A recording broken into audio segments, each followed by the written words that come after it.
So, I don't want to speak for all of us, but I guess I will. To start off this Monday morning, to me, today falls in line of like all of us are in high school, okay? Passing periods. There we are, walking down the hallway. Andy Sweeney, Mark Dykton, Kevin Bowen. Got our books ready to go. Yeah, I'm with you. Books ready to Yeah, go. sure. A little algebra. You look down the hallway. All of a sudden, you see her. I don't know what her name is, but it's her. Oh, yeah, we all know that. And 99 times out of 100, she ain't saying hi to you. And next thing you know, she sees you. She says, "Hi, Andy. Hi, Kevin. Hi, Mark. Hi, Mark." Hey, Mark. And then you turn around, and Andy's behind you. Oh, I love that. And Kevin's behind you. And Mark's behind you. Today's the tease, boys. It is Today's the tease. 65 degrees outside. I know. I'm taking my shirt off. It would have been a good day for you to Speedo today, by the way. Today would have been, man, can you imagine? It was 4 degrees I today. look like you were going to Val have to do it. Venus running around the Look at circle. you. Look at you out learning there. something on the wrestling How about content. that? I've got like all that. the wrestling content for us What here a weekend, by the way, guys. on a Monday morning. Goodness. The weather outside is tremendous today, but the tease is this: it ain't lasting. So get outside if you can today. The rest of the week, back to reality. Carson Steele, he will be in the Super Bowl coming up on Sunday. We caught up with him. You'll hear that coming up at 8 o'clock. The Center Grove product. Again, we've talked about it.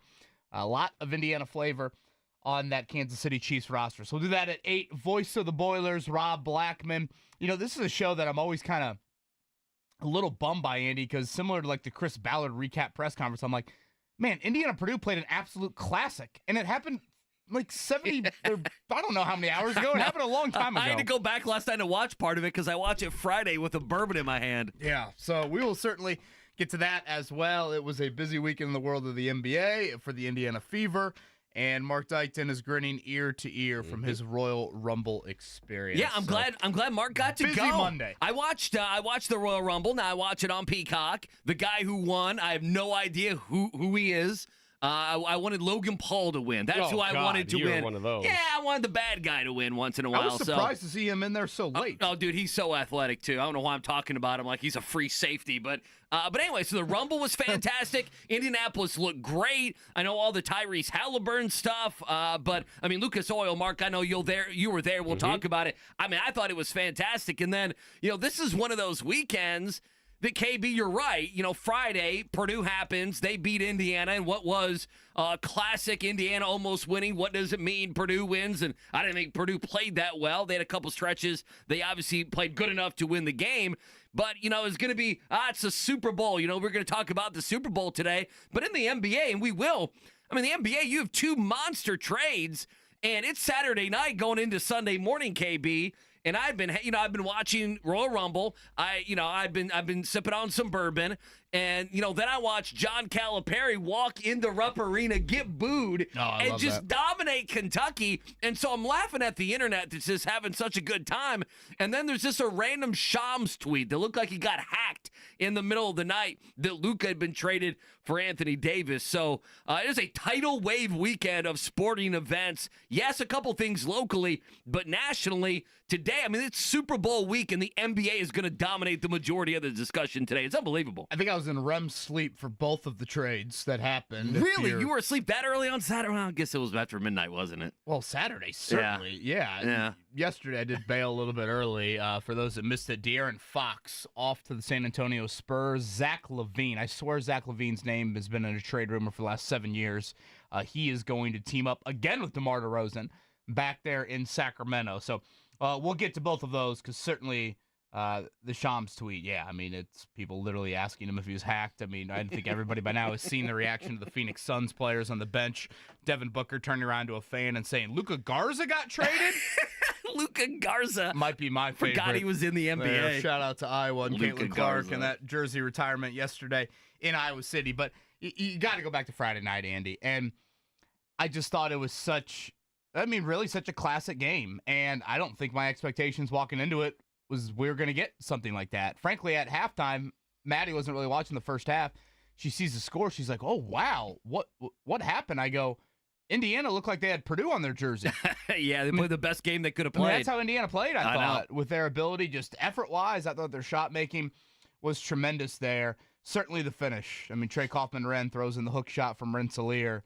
And, I think I've told you before, Andy, I'm kind of a sucker for these, college sport rivalries, the atmospheres, just the authentic nature to what they create. I mean, you brought up, Rupp Arena on Saturday night, and whether it was a couple years ago, Robert Fennessy making the game winner, the Lafayette kid making the game winner for Indiana in this rivalry, and then Friday night, kid from the 812, if you will, a little Silver Creek action for Trey Kaufman-Renn. A great story, period, I think, in college basketball. Agreed, yeah. A 5-star recruit who certainly did not have that type of start to his college career, has had to just kind of wait his time and has been outstanding for Purdue this season. And for him to have that shot and that moment, I can only imagine what it was like for him. Just an unbelievable game. And for Indiana, you're just, it's weird. Like, can you say, great effort, I'm proud of it? Are you allowed to say that about Indiana basketball? Has the bar been lowered so much that you can say that about Indiana basketball? And then for Purdue, it's just it's a little bit more big picture for me, Andy, but I mean, here they are with a month to go in the regular season, and you don't list more than 10 teams in college basketball before you get to them. And how many teams would lose the 2-time National Player of the Year, not do anything in the portal, not have an abundance of 5-star recruits? What? They lost their one big recruit. Remember? Kanan Catchings. Oh, yeah. Was their one right before the season. Really, really big recruit. Who was going to play, by the way. I mean, Matt Painter basically admitted the kid was going to play, if not even start. Yeah, and he, it was about to be on campus, and then all of a sudden is not, and yet here they are, top 10 team in college basketball. So, boy, I hope we don't forget about Friday night because there are so many layers to that game. Yeah, I'm watching that game, and I think it's difficult, and this is why this season has been so difficult for Indiana fans.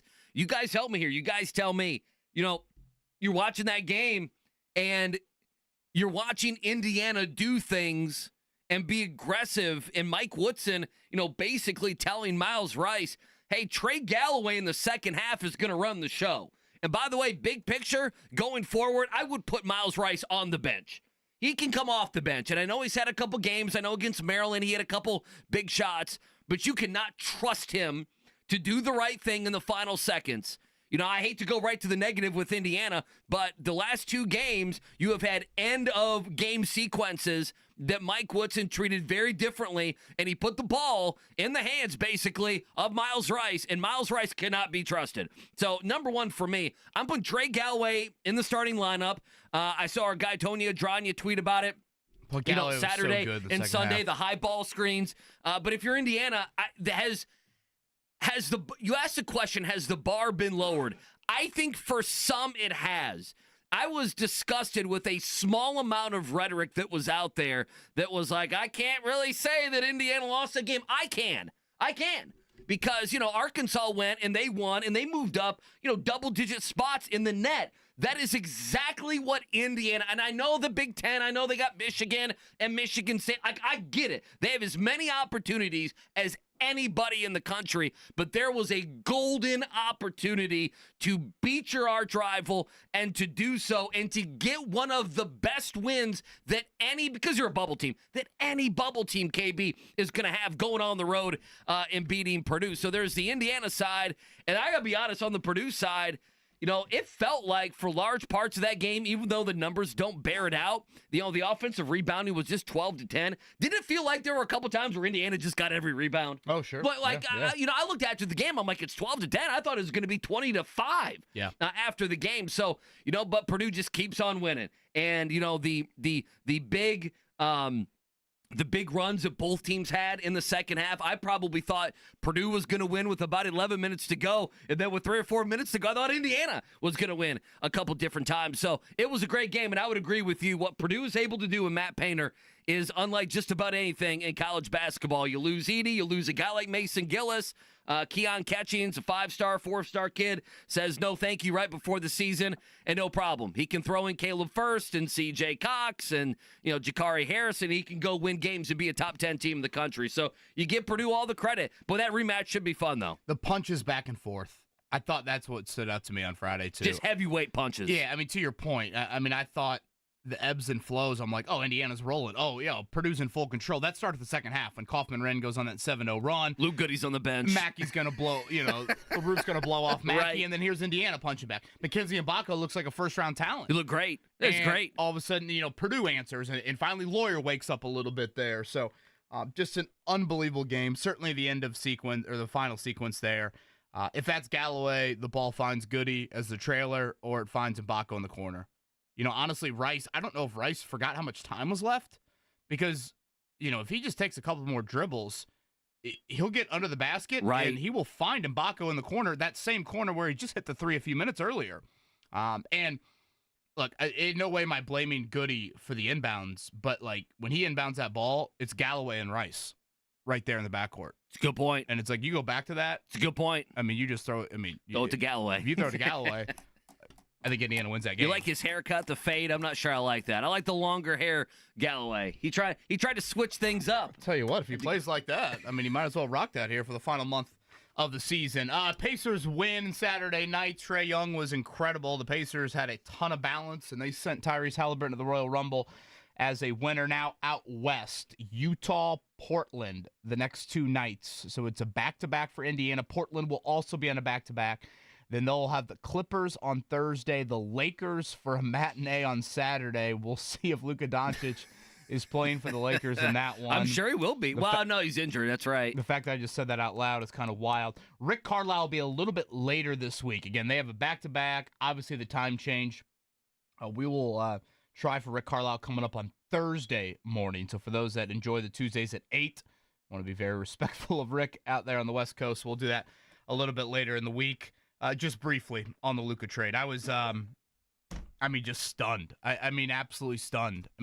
This is a guy that's not hyperbolic, Andy, to say you on a hand, you can't count players in NBA history that at the age of 25 have done what he has done individually. Obviously team-wise, they got to the Western Conference Finals. He's been in the league. This is his 7th year. Rookie of the year 1, 5 straight All-NBA first teams. It's pretty good. NBA Finals. And they trade him. Because he likes pizza and beer? You guys going to trade me? Yeah.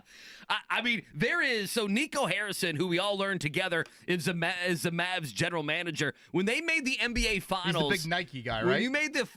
When they made the Finals, there is a video that's out there of Nico Harrison slyly taking a beer from Luka's hand after they had made the NBA Finals. And people are like, this video's hitting a little different now than it used to. It's one of those, and I was going to bring this up later on. I know locally, you guys will know this. That night on Twitter a couple nights ago, it did, because of the shocking nature, and because we're like, wait a minute, Shams, did he get hacked? It reminds me of Adam Schefter when he reported, what was it, a Friday night that Andrew Luck? Yeah, Saturday night. Yeah, it was Saturday night. I couldn't remember if it was a Friday or Saturday night. I remember being at a bar. That's what I remember. That Andrew Luck, it was going to retire, where everyone's like, wait a minute. Schefter had to be hacked. What's going on here? And then it's like, wait a minute. No, it's actually happening. And that's what happened. Shams, like a couple minutes later, had to put, this is actually happening. I haven't been hacked. This is confirmed that this is going down. And on nights like that, and there's only a couple that happen a year, and maybe not to the magnitude of the other night, but KB, I just sat back and I just watched Twitter explode. That's exactly what I did. And I was stunned. I would say the last couple days, I have started to maybe try to understand it from the Dallas viewpoint of things, but the Mavs are being absolutely crushed in all of this. And, it's reverberations through the NBA. And then you have the De'Aaron Fox trade yesterday. And thus far, the only superstar that hasn't been traded right now is Jimmy Butler. Jimmy Butler's like, I got to do something on Super Bowl week to get my ass out of Miami. What am I going to do? We'll find out. So the ramifications of it all will be interesting to watch. Again, the Pacers are out west. Trade deadline is coming up on Thursday. On paper, the Lakers would appear to have a bit of a need at center. I don't know if there's any sort of conversation that needs to be reignited this week for those that have been stuck on the major NBA topics. It was reported late last night that the Mavericks had interest in Obi Toppin prior to this trade. I bring that up to say I went over to Pacers practice on Friday, and Chad Buchanan and Obi Toppin were having a long convo. Just Interesting. one-on-one, long convo. Interesting. And I bring that up because, remember, we've talked with Rick about this. Oh, yeah. About, they want to keep guys informed if their names do pop up into these trade conversations. So, obviously you read some tea leaves on that, but just a wild night. God bless Twitter. You know me. I love Twitter. And have you seen the press conference yesterday that So Nico Harrison is adamant that they did this for defense and that they feel like they have an all-world defensive unit. Well, they don't like Luka. Well, yeah. I mean, no. I mean, he they didn't say that, but yes, they did this because they don't like. I mean, right. he doesn't like Luka. I guess my biggest thought is, how do you not dangle it out there for the other 28 teams? I know. Well, they didn't want the circus. Of course, the circus could have got you a couple more Couldn't picks. you have gotten more? Yeah, they got Anthony Davis and a guy named Max Christie, and the first thing I thought was, boy, this Max Christie guy better be good. They're like promising young guard who averages 8 points a game. Like, people are trying to tell me Max Christie's coming on. And I'm like, God bless you, Max Christie better get things going. Luka's been in the league for 6 years and been an All-NBA first-teamer 5 times. I mean, Yeah. he's 25. Remember the Brian Windhorst rant? We may need to play that, Mark, later on in the show. Remember the Brian Windhorst rant about how lazy Luka was on defense? Yeah, during and the how finals much he last whined in the year. NBA Yeah. Finals. I mean, I get there is like, okay, yes, Luka, whatever. He's not a perfect player off the floor. You've got some, but a 25-year-old talent like that. It's impossible to believe. But Windhorst was like, no one in the Dallas organization even clapped back at me when I crushed Luka in the NBA Finals. So there was obviously something there. We all learned about Nico Harrison, the general manager of the Mavs, who was cracking jokes yesterday, and Jason Kidd was staring straight down, scared to death to say it looked like a hostage video. Jason Kidd looked like he was in a hostage video. So LeBron didn't know?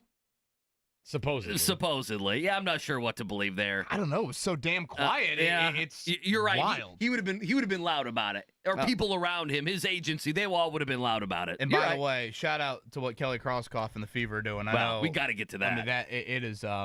They are now putting themselves on that same tier with whatever Aces, Liberty, however you want to look at that tier. You got a rookie contract in Caitlin Clark. You got a rookie contract in Aaliyah Boston.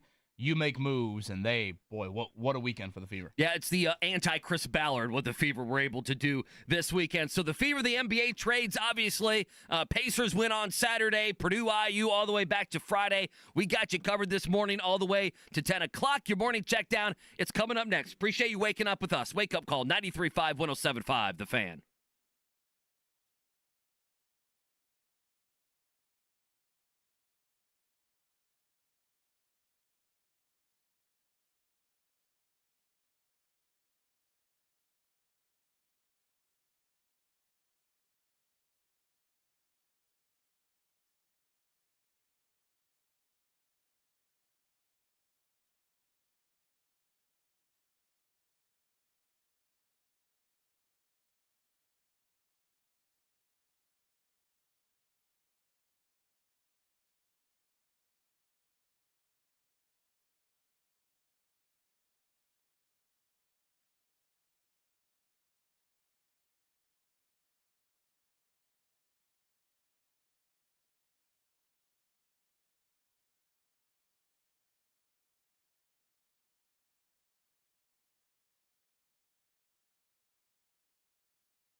Carson Steele, the Center Grove product, playing in a Super Bowl coming up in 6 days, joins us at 8 a.m. Andy Sweeney, it's always a busy Monday morning check down, and you're going to go back to what I think was a classic in Indiana-Purdue on Friday nights. Yeah, you have to. 81-76, that's your final. Purdue getting the win. Like you mentioned, IU led this game by 4. Purdue, a couple big runs. They outscore Indiana by 9 there in the second half. Trey Kaufman ran basically the game winner. He had a nice game. Braden Smith, again, 24 points, 7 assists, 6 steals.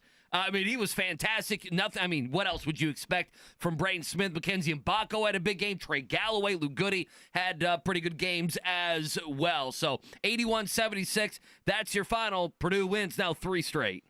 They will both play tomorrow night, both on the road. Indiana at Wisconsin. Don't need to remind IU fans of what that means. The Kohl Center, and then Purdue at Iowa. 7 o'clock for the Boilers, 9 o'clock for the Hoosiers, both on Peacock. All right, Pacers out west. It's gonna be a late. It's gonna be a late week. It's a late one tonight, brother. For your viewing experiences. Pacers fans, it's 9 o'clock tonight. I want to say it's 10 o'clock tomorrow, and I think it's 10:30 on Thursday. It'll be the Jazz tonight. They have been awful to start 2025. They did beat Orlando for what it's worth, and now it's new Jazz guard Jalen Hood-Schifino, right? I kind of forgot he was in the NBA until that trade happened the other night, and some people want to talk about Luka, and we'll mention Jalen Hood-Schifino moving to the Jazz. Pacers 6.5-point favorite as they start their final big Western trip of the year. NBA trade deadline coming up on Thursday. Yeah, I mean, just quickly, we'll get into it, but De'Aaron Fox going to the San Antonio Spurs to get the Bulls give up and send to Sacramento Zach LaVine. I don't know, any takeaway from that? The Bulls get Zach Collins, Trey Jones, a couple, some role players, Kevin Huerter. He's a pretty good player. I think for me, the big takeaway is it has begun for Wemby. I mean, now you are starting to build around him in a significant manner. And, it's kind of what the Fever did this weekend. When you have these generational talents or whatever, great young players, this is your opportunity when they're on these rookie deals to make moves. And again, the Fever did that in a big way over this weekend. We're kind of waiting for the Spurs to have that first big domino, and De'Aaron Fox is that. Yeah, we'll get to the Fever afterwards, but obviously they pick up DeWanna Bonner on a 1-year deal. Natasha Howard comes over in free agency, and then they traded Alyssa Smith away to Dallas, picking up Sophie Cunningham. So 3 moves this weekend, I think, and we'll talk about it after the break, KB. I mean, the Fever put themselves right in contention to win the title this season. Yeah. I mean, that's the expectation. Yeah, you don't make those moves, kind of some 1-year deals. Bonner and Howard both up there in age, both have, won titles in the league. You don't do that unless you feel like you are a team that should be playing in deep into October. So Wade Grace Berger as well, which I don't think is overly surprising, but no, she never was getting she never really played any consistent clock here. Not surprising on that. Did you watch a Pro Bowl at all? NFC 1, I guess. I didn't watch any of it. No, Matt Eli flipped won. over and saw Peyton Manning fall into the pit during tug of war. Well, I saw Peyton Manning's son, who's 13, slinging the rock I watched around. the whole Royal Rumble. Look at you. Good for you. Now that makes me happy. I watched that all should of it. make That you. makes me so happy. all 3 of us watch the entire Royal Rumble. How about that? Yeah. I got some Thoughts? questions from Mark later. All right, we'll get into that. So we can do that. Coming up on the other side, who do you want to win the Super Bowl? Super Bowl happening this week. And like we mentioned, the Fever made moves where they should win the championship. We'll talk about it next. Appreciate you hanging out with us. It's a Monday on The Fan.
Center Grove's Carson Steele going to join us here coming up at 8. He'll be in the Super Bowl Sunday from New Orleans. Super Bowl week is here. We'll certainly have you covered all week long. And Rob Blackman, voice of the Boilers, at 9 o'clock. We'll talk about what was just an outstanding game Friday inside of Mackey. Reminder, Purdue and Indiana both in action, both on the road coming up tomorrow night. Purdue at Iowa, Indiana at Wisconsin. Speaking of Iowa, you had the Fever contingent in the building yesterday. Andy, Caitlin Clark retirement ceremony there in Iowa City. That was a great game. Boy, they didn't waste any time, did they? Sometimes these schools and universities, they wait 2 decades before you get your jersey retired. Yeah, Not here. Very fittingly, yesterday you had Asia Wilson, who's been in the WNBA a lot longer. She gets her jersey retired at South Carolina. Caitlin Clark at Iowa. It's something to me that just seems like such a no-brainer, and yet you see organizations and franchises that are hesitant to do it.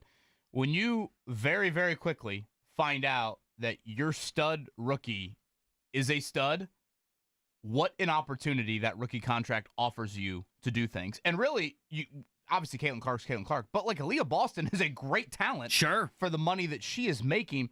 Andy, do you have any idea where Caitlin Clark ranks on the Fever salaries for next season? Oh goodness, I bet she's way down the list. I'm gonna say she's like 8th or 9th. She's like the 7th or 8th highest paid player on the Fever. Hey, listen. I mean, we'd be saying similar things if Anthony Richardson were balling out. Sure. He's making exactly. 8-9 mil, right. and you look CJ at guys Stroud making a lot. Houston has allowed them to obviously go out and make some of those moves. So the Fever go out, they do a slew of moves over the weekend. Natasha Howard, DeWanna Bonner, the two biggest names, former All-Stars, won titles throughout the league. For those that watch the Fever and the Sun in the playoffs, Bonner was kind of like that tall stretch 4, if you will. They actually had her guard Clark at times, and I didn't love that matchup at all for the Fever. I was, during the regular season, I felt like with Stephanie White as the Sun head coach, that Bonner and some other players there, they just defended Clark really well and just wasn't a great matchup for the Fever. Obviously, we saw that play out in the playoffs. So they both are coming here. Sophie Cunningham, a shooter from Phoenix, she is coming here as well. So you look at it, this starting lineup, and those first couple off the bench, there is no reason why this team should not be a deep, deep playoff team next season. Bonner averaged 15 and 6 just last season. I mean, she was an all-star last year. Yeah, I mean, all-star last year. We watched her in the playoffs, so you saw what she could do. The two things that come to my mind when this happened, I think, number one, I think you're spot on, but I think we can even go a step further. I know Doyle wrote about it in the start, and I guess I agree with them. Like, my expectation is for them to be in the NBA Finals. Like, to me, my expectation actually is that they win the thing. I mean, you have to go back to the Colts years with Peyton Manning to where, in this area, I guess Purdue, you would feel that way, but Purdue had to break through and make the Final Four, right? It was kind of one of those things. You make the tournament, you're a high seed, you're a 1 seed, but you're losing to some bum in the NCAA tournament. Like, you have to go back to some of the Manning years where you really felt like, okay, we're going to be there. We're going to be at the Super Bowl, the AFC Championship with the game, to go to the Super Bowl. That's how I feel about the Fever. I mean, my expectation from what they have done, adding players, you get Caitlin Clark now who gets a full offseason. You've totally fortified your roster. Plus, you went on and got the head coach you wanted, right? I mean, there's nothing else that you could want if you're a fan. And then I say this not to be mean and snarky, but, we talked about Luka. Luka was going to sign or could sign a Supermax deal for $345 million. The WNBA salaries now are so small that you can put a team together, and if you're the Fever and you're selling out everywhere you go and you're selling merch as quick as you can possibly sell merch, it is a good business decision to load your team up because, again, you're not signing 3 players to $300 million deals like we've seen in Philadelphia or the Big 3 when they went to Miami. So they are going to, as a business decision, the Fever are going to make a ton of cash this season, and I expect them to be there right at the end. If they're not in the WNBA Finals, that's going to be a disappointment. And, for those that haven't been following along, again, we're still a year away from the new CBA in the WNBA, so I think what you're seeing with the Fever here is, and I assume this will be an annual thing, but for 2025, it's kind of an all-chips-in move. Again, Kelsey Mitchell is cord. That's kind of like the franchise tag, so she's back on a 1-year deal. Howard 1 year, Bonner 1 year. A lot of this is kind of, all right, chips into the middle of the table here. The CBA then changes hands coming up here next year. and contracts are going to look a whole lot different. Obviously, eventually, you'll get to the point where Clark and Boston are due, significant pay raises as well. So Kelly Kroskoff has come back over from the Pacers, and she has not messed around whatsoever. Yeah, I didn't watch any of Caitlin Clark's the dedication. They beat USC, if I'm not mistaken. Yeah, it's a big we win. actually watched it. David Letterman was right there next to Lisa Bluter. Oh, was he? Yeah, front row for that. Okay, I like the that. Fever had their contingent there. Rachel Simon, you remember the Simon family.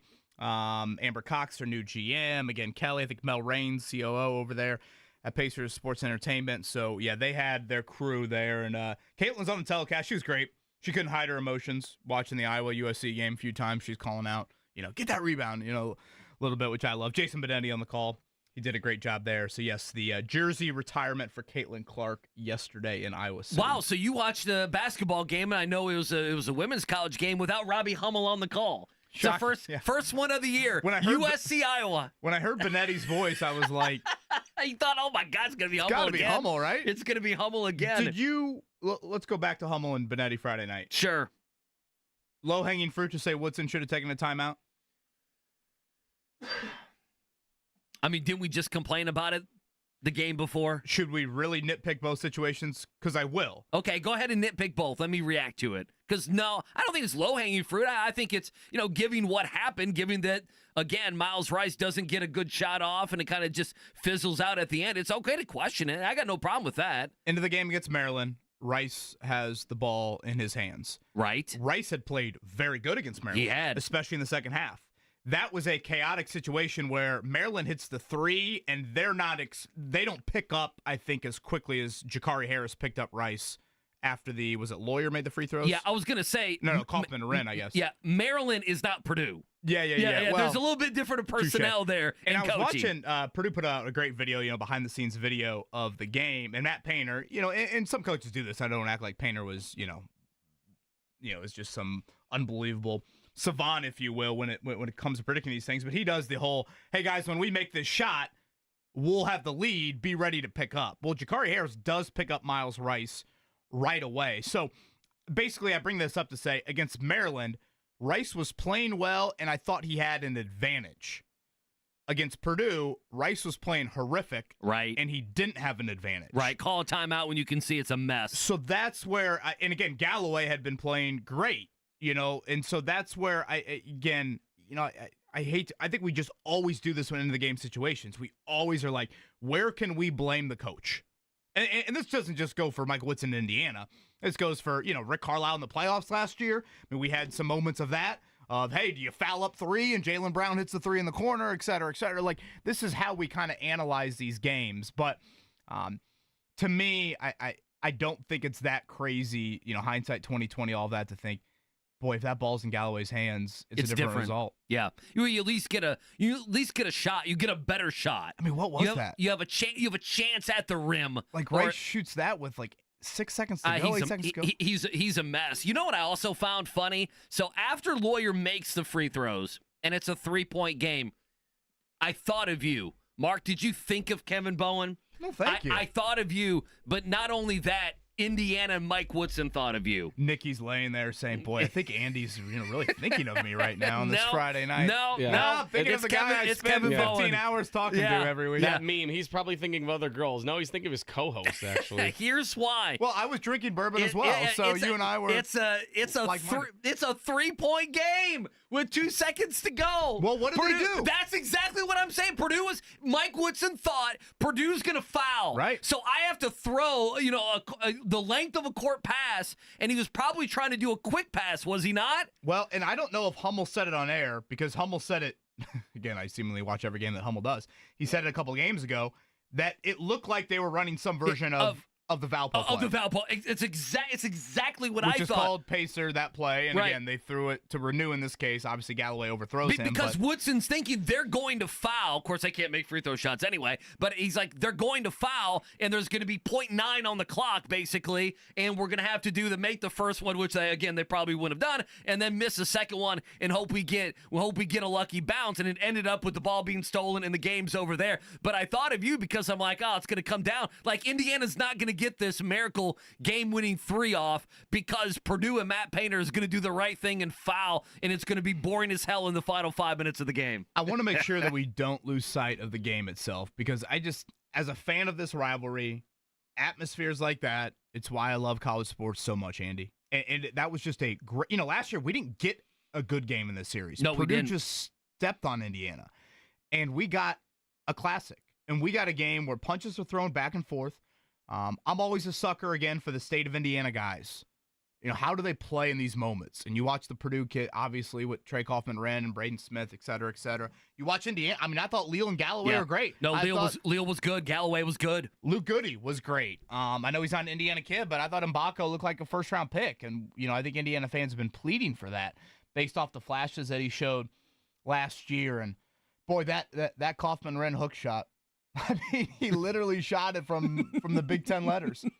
And, when he shot it, part of me was like, well, that's kind of his game. He's got the weird hook game. Right. It's not a jumper. It's not a true Like, if you would have said, even Ballo or, I'm trying to think of the other guys on the floor. I'm like, if anyone on the floor is going to potentially make that shot, it's probably Kaufman-Renn. And, I thought Ballo was in decent position. He had a little bit of an advantage on him, and Ballo recovers. But you do feel, at least part of me felt for Trey Galloway and Anthony Leal. Leal fouling out, that put Rice back in the game.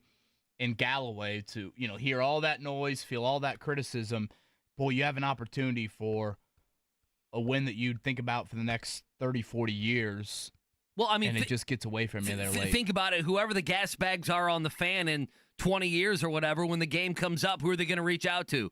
Someone like Trey Galloway, right? An Indiana kid. Remember in 2025 when you walked in there and you were a 12-point, what were they, a 9, 10-point?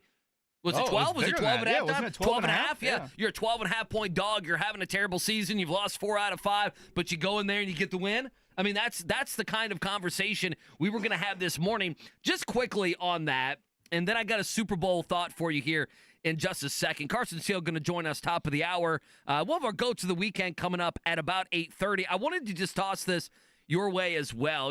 I mentioned this to start the show. It's difficult. The Indiana fan that I know, a couple buddies who are Indiana fans, were obviously heartbroken that they just lost the game. And then you're heartbroken that you lost the game because of what it could have meant for you. I think there would have been some bracketologists that today would seriously consider Indiana to be in the tournament. I think they would have moved up for sure double-digit spots in the net ranking. KB, right now, they are 65. I think we sit here today, they're probably 50, 51, 52, 53 if they win that game in Mackey. Very easily could have been a season-changing win. Absolutely. And so, at some point, everyone keeps talking about 9 games left, and I think 7 of the 9 are quad 1 opportunities. Then the other 2, Penn State and Washington, are quad 2 opportunities. So they're valuable wins. But at some point, you got to get that going. At some point, it can't be, we've won 1 out of 5. We beat Michigan, but we lost to Purdue and Wisconsin and Michigan State and UCLA.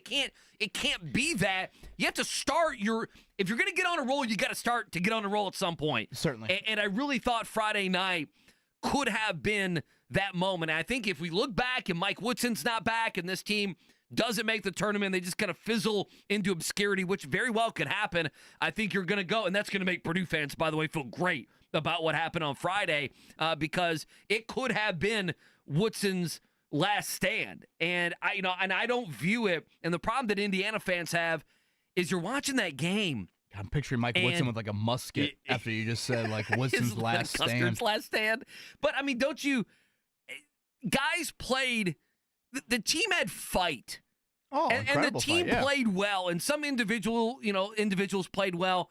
And in moments like that, it's good to see, but for Indiana fans, it's also extremely maddening that you have not got that type of effort in other games. And if you play like you played on Friday night, you probably don't have a couple, you don't lose by 30 to Louisville. You don't get embarrassed by Gonzaga. You don't lose by damn near 20 to Nebraska. And I know it's kind of low-hanging fruit me bringing this up, and this is the negative side of it is, if you played your ass off like you did on Friday more consistently, you'd have a couple more wins, and a couple of those losses wouldn't be so bad. You would be an NCAA tournament team. Well, I mentioned to you earlier, like, you did see a lot of it, and I understood it. You know, boy, you got to be proud of the effort, et cetera, et cetera. The bar has been set so low because in the Woodson era, Andy, when the competition increases away from home, they get their ass kicked. Right. I mean, you just brought up a couple games. We can go back several years to, you know, them getting run out of whatever gym you want to insert here. You know, Arizona here, Auburn here, Miami in the tournament. You know, all of these different neutral court road environments where they just get blitzed. And so that's where, yeah, I guess the bar was raised on Friday night, but it's hard to celebrate truly because there's no substance on the resume. Like, and I don't know if the analogy is perfect, but like, was I proud that Notre Dame came back in the national championship game? Yeah, I think I am. But probably what I'm more proud of is they won the Orange Bowl and they won the Sugar Bowl and they beat 6 ranked teams and they got the national championship. Right. There's other things. Right. Indiana game, Georgia game, none of it. So like that's where it's just an empty feeling of like, you know, yeah, you can commend and they should be commended. You know, the Galloway and the Leals of the world.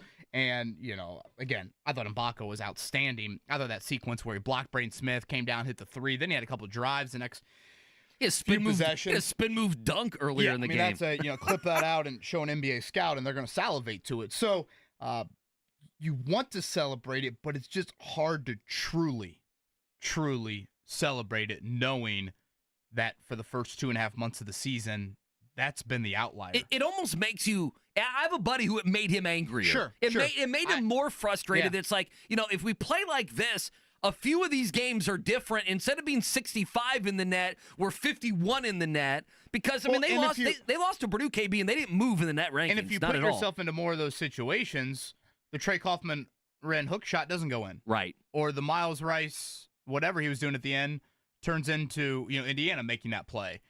But when you don't put yourself into enough of those situations, then you run the risk of them going poorly. So, again, on the road, both those teams coming up this week. Peacock tomorrow, Purdue at Iowa, Indiana at Wisconsin, 98-99, one of those years. Last time they won in the Kohl Center. I mean, it just feels like that's a loss, right? Like, do we need to analyze? Do we need to have Greg Gard on the air tomorrow? Does it just feel like Indiana goes there and they just lose the game? That's just because they always lose that game. Is this our all-suit matchup? Woodson and Gard are 2 suit guys, right? Yeah. Well, a lot of the coaches have went back to the suit. Well, Not this all week of them, it was, but many of them coaches have. versus cancer, right? That's a good point. That's why I feel like a lot of them That's a good point. I didn't think of that. Where are you on the Super Bowl right now? I'm ready. Yeah. How do you feel? I mean, yesterday was such a pathetic day in the sports world. It really was. What are we supposed to do? I'm sitting there. It's noon. I'm like, I got no fantasy teams. I got no losing bets to make. I got nothing. What do I have? 14 in the Pebble Beach Pro-Am yesterday. Like, I had an audible, like, scream. And I'm like, gosh, was that real or is that fake? I'm like, it's just such a sorry day sports-wise that this is where I'm at. So I'm ready to go. Yeah, Eagles-Chiefs coming up here Sunday. Carson Steele in 10 minutes. Did Russell Henley not win then in Pebble Beach? It was Roy McIlroy who won. Roy got it good done. for him. Your boy Henley did not. He did not win. Okay. No. I saw I saw Jason Day on Saturday golfed in all sweats. Yeah, Jason Day had an interesting wardrobe. He looks like, you know, a guy coming into the NBA arena. Mark, you would have loved it. All these people. There needs to be a dress code on the PGA Tour. He's wearing sweatpants. Can I ask Mark Pebble one thing? Beach. Yeah, go ahead. All right, Ask away. I watched the whole Rumble. Okay. Give me the pronunciation on the guy that won again. Jey Uso. Jey Uso. Yeet. Put that into, and actually, you are a golf fan, but I know that our audience is probably not. Put that into an NFL team winning the Super Bowl. Like what's his NFL comp? Yeah. Oh, let's see. I would say he was a tag team wrestler for a long time with his brother Jimmy, who was also in the Rumble. He's kind of branched out now to be his own guy, and he's gotten over with the crowd by himself. By the way, I wanted that Otis guy to win. Is he the Chargers? Otis is amazing. Is he the Chargers? When Otis came into the ring, I was hoping he'd last Otis for a is while. incredible. When he did the worm, yeah, big guy doing the worm. Otis is amazing. The Japanese guy hurt. I got nervous there. I thought EJ Speed was coming into the ring. I'm like, he probably could actually work in this Royal Rumble. Okay, NFL team. Yeah, Sorry. I would say, let's see. I'm trying to think of a good comp, like a fan favorite who overcame the odds. So let's see, I'm trying to think of a team that's like, because it seemed like the crowd wasn't. They wanted. No, They had to be sold. Cena, right? Cena is old guard. Cena is like the Chiefs or the Patriots of old. Yeah, but with you the Brady can't have Chiefs. Cena win because he's not going to win the title is Cena like- as he he could. retires. Is Right? Cena Good. Peyton with the Broncos? That could be it. I mean, yeah, Cena. I think Cena will And win a title Uso before he was- wrakes it up, but I don't know. Seattle Seahawks. he's like the up Legion and of comer. So Boom? let's say like the team. If the Texans would have got on a run this year, Sure. Andy sure. said Chargers. Or Chargers seems like if a the Bengals decent- would have made it through. Okay. Yeah. Yeah, the words yeet were being used a lot, which is not something good thing you helped us Mhm. leading up I'm to the telling you. event. Otherwise, I would have no idea what the hell No, they're he was, talking about. He's a fan favorite, and I think a lot of people have said like Royal Rumble gets too predictable, and like obviously it was one of the more stacked rosters they've had with a lot of big name guys. So the fact that Jey Uso won over the likes of like CM Punk or Roman Reigns or Seth Rollins or Drew McIntyre or John Cena, I think it was a nice pick. I like the way they went with that. That's a nice underdog story that we got going now. Because now he's probably going to pick Gunther, who's the guy he almost beat on Saturday night's main Gunther. event a couple weeks ago. So I could see them running that back. It was at great Royal- to see The Royal Miz. Rumble. I don't know if I've seen The Miz since The Real World. I had kind of forgotten about The Miz. Great to see Marcus Freeman and the boys courtside. You wanted to be Ringside, I should you say. wanted to be on the Real World or Road Rules, right? Because I did growing up. You know how exposed I would have got on that thing. I know several people that made like the second round of casting. My college roommate did as well. Oh, did he really? Yeah. But he did not go any further. Well. Yeah. You got to sell your soul, I think, to get on that show. So we'll get all to obviously the Royal Rumble stuff. Super Bowl coming up this week. It's Super Bowl week. Carson Steele, we talked to him last week. We'll let you hear that. We'll do it next here on The Fan.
Carson Steele right there. Payless Liquors Hotline. Crocky J on the float.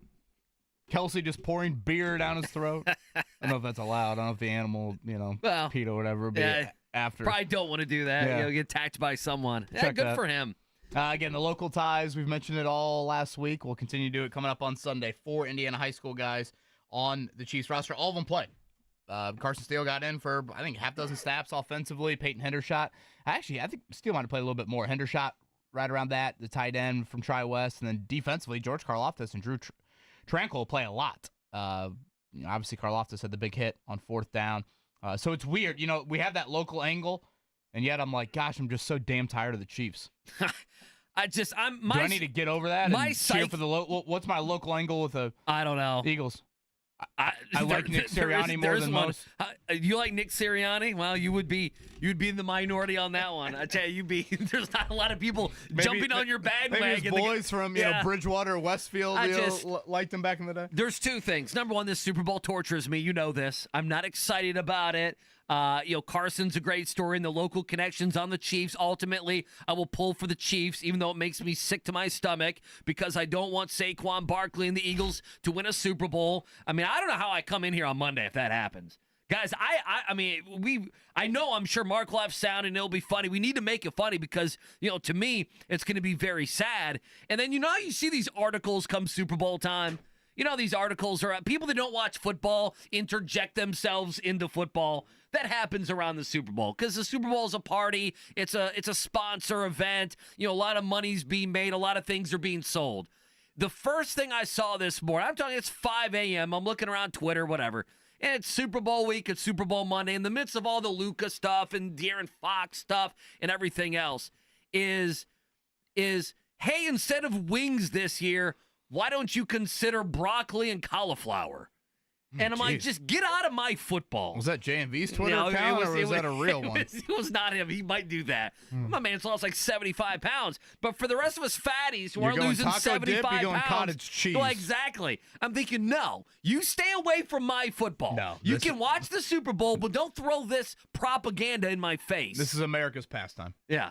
I mean, President's Day is when the diet will start. We'll do broccoli on Tuesday and Wednesday and the Monday or Tuesday after, but not on Sunday. On Sunday, we destroy our bodies, and then we limp into work, and we wonder why it's not Super Bowl Saturday instead of Super Bowl Sunday. It's basically what we do. One thing we'll need here locally all week long, we're going to need a lot of coffee if we're staying up and watching the Pacers this week. 9 o'clock tonight against the Jazz. The Jazz were terrible in January. They did beat the Magic on Saturday for what it's worth.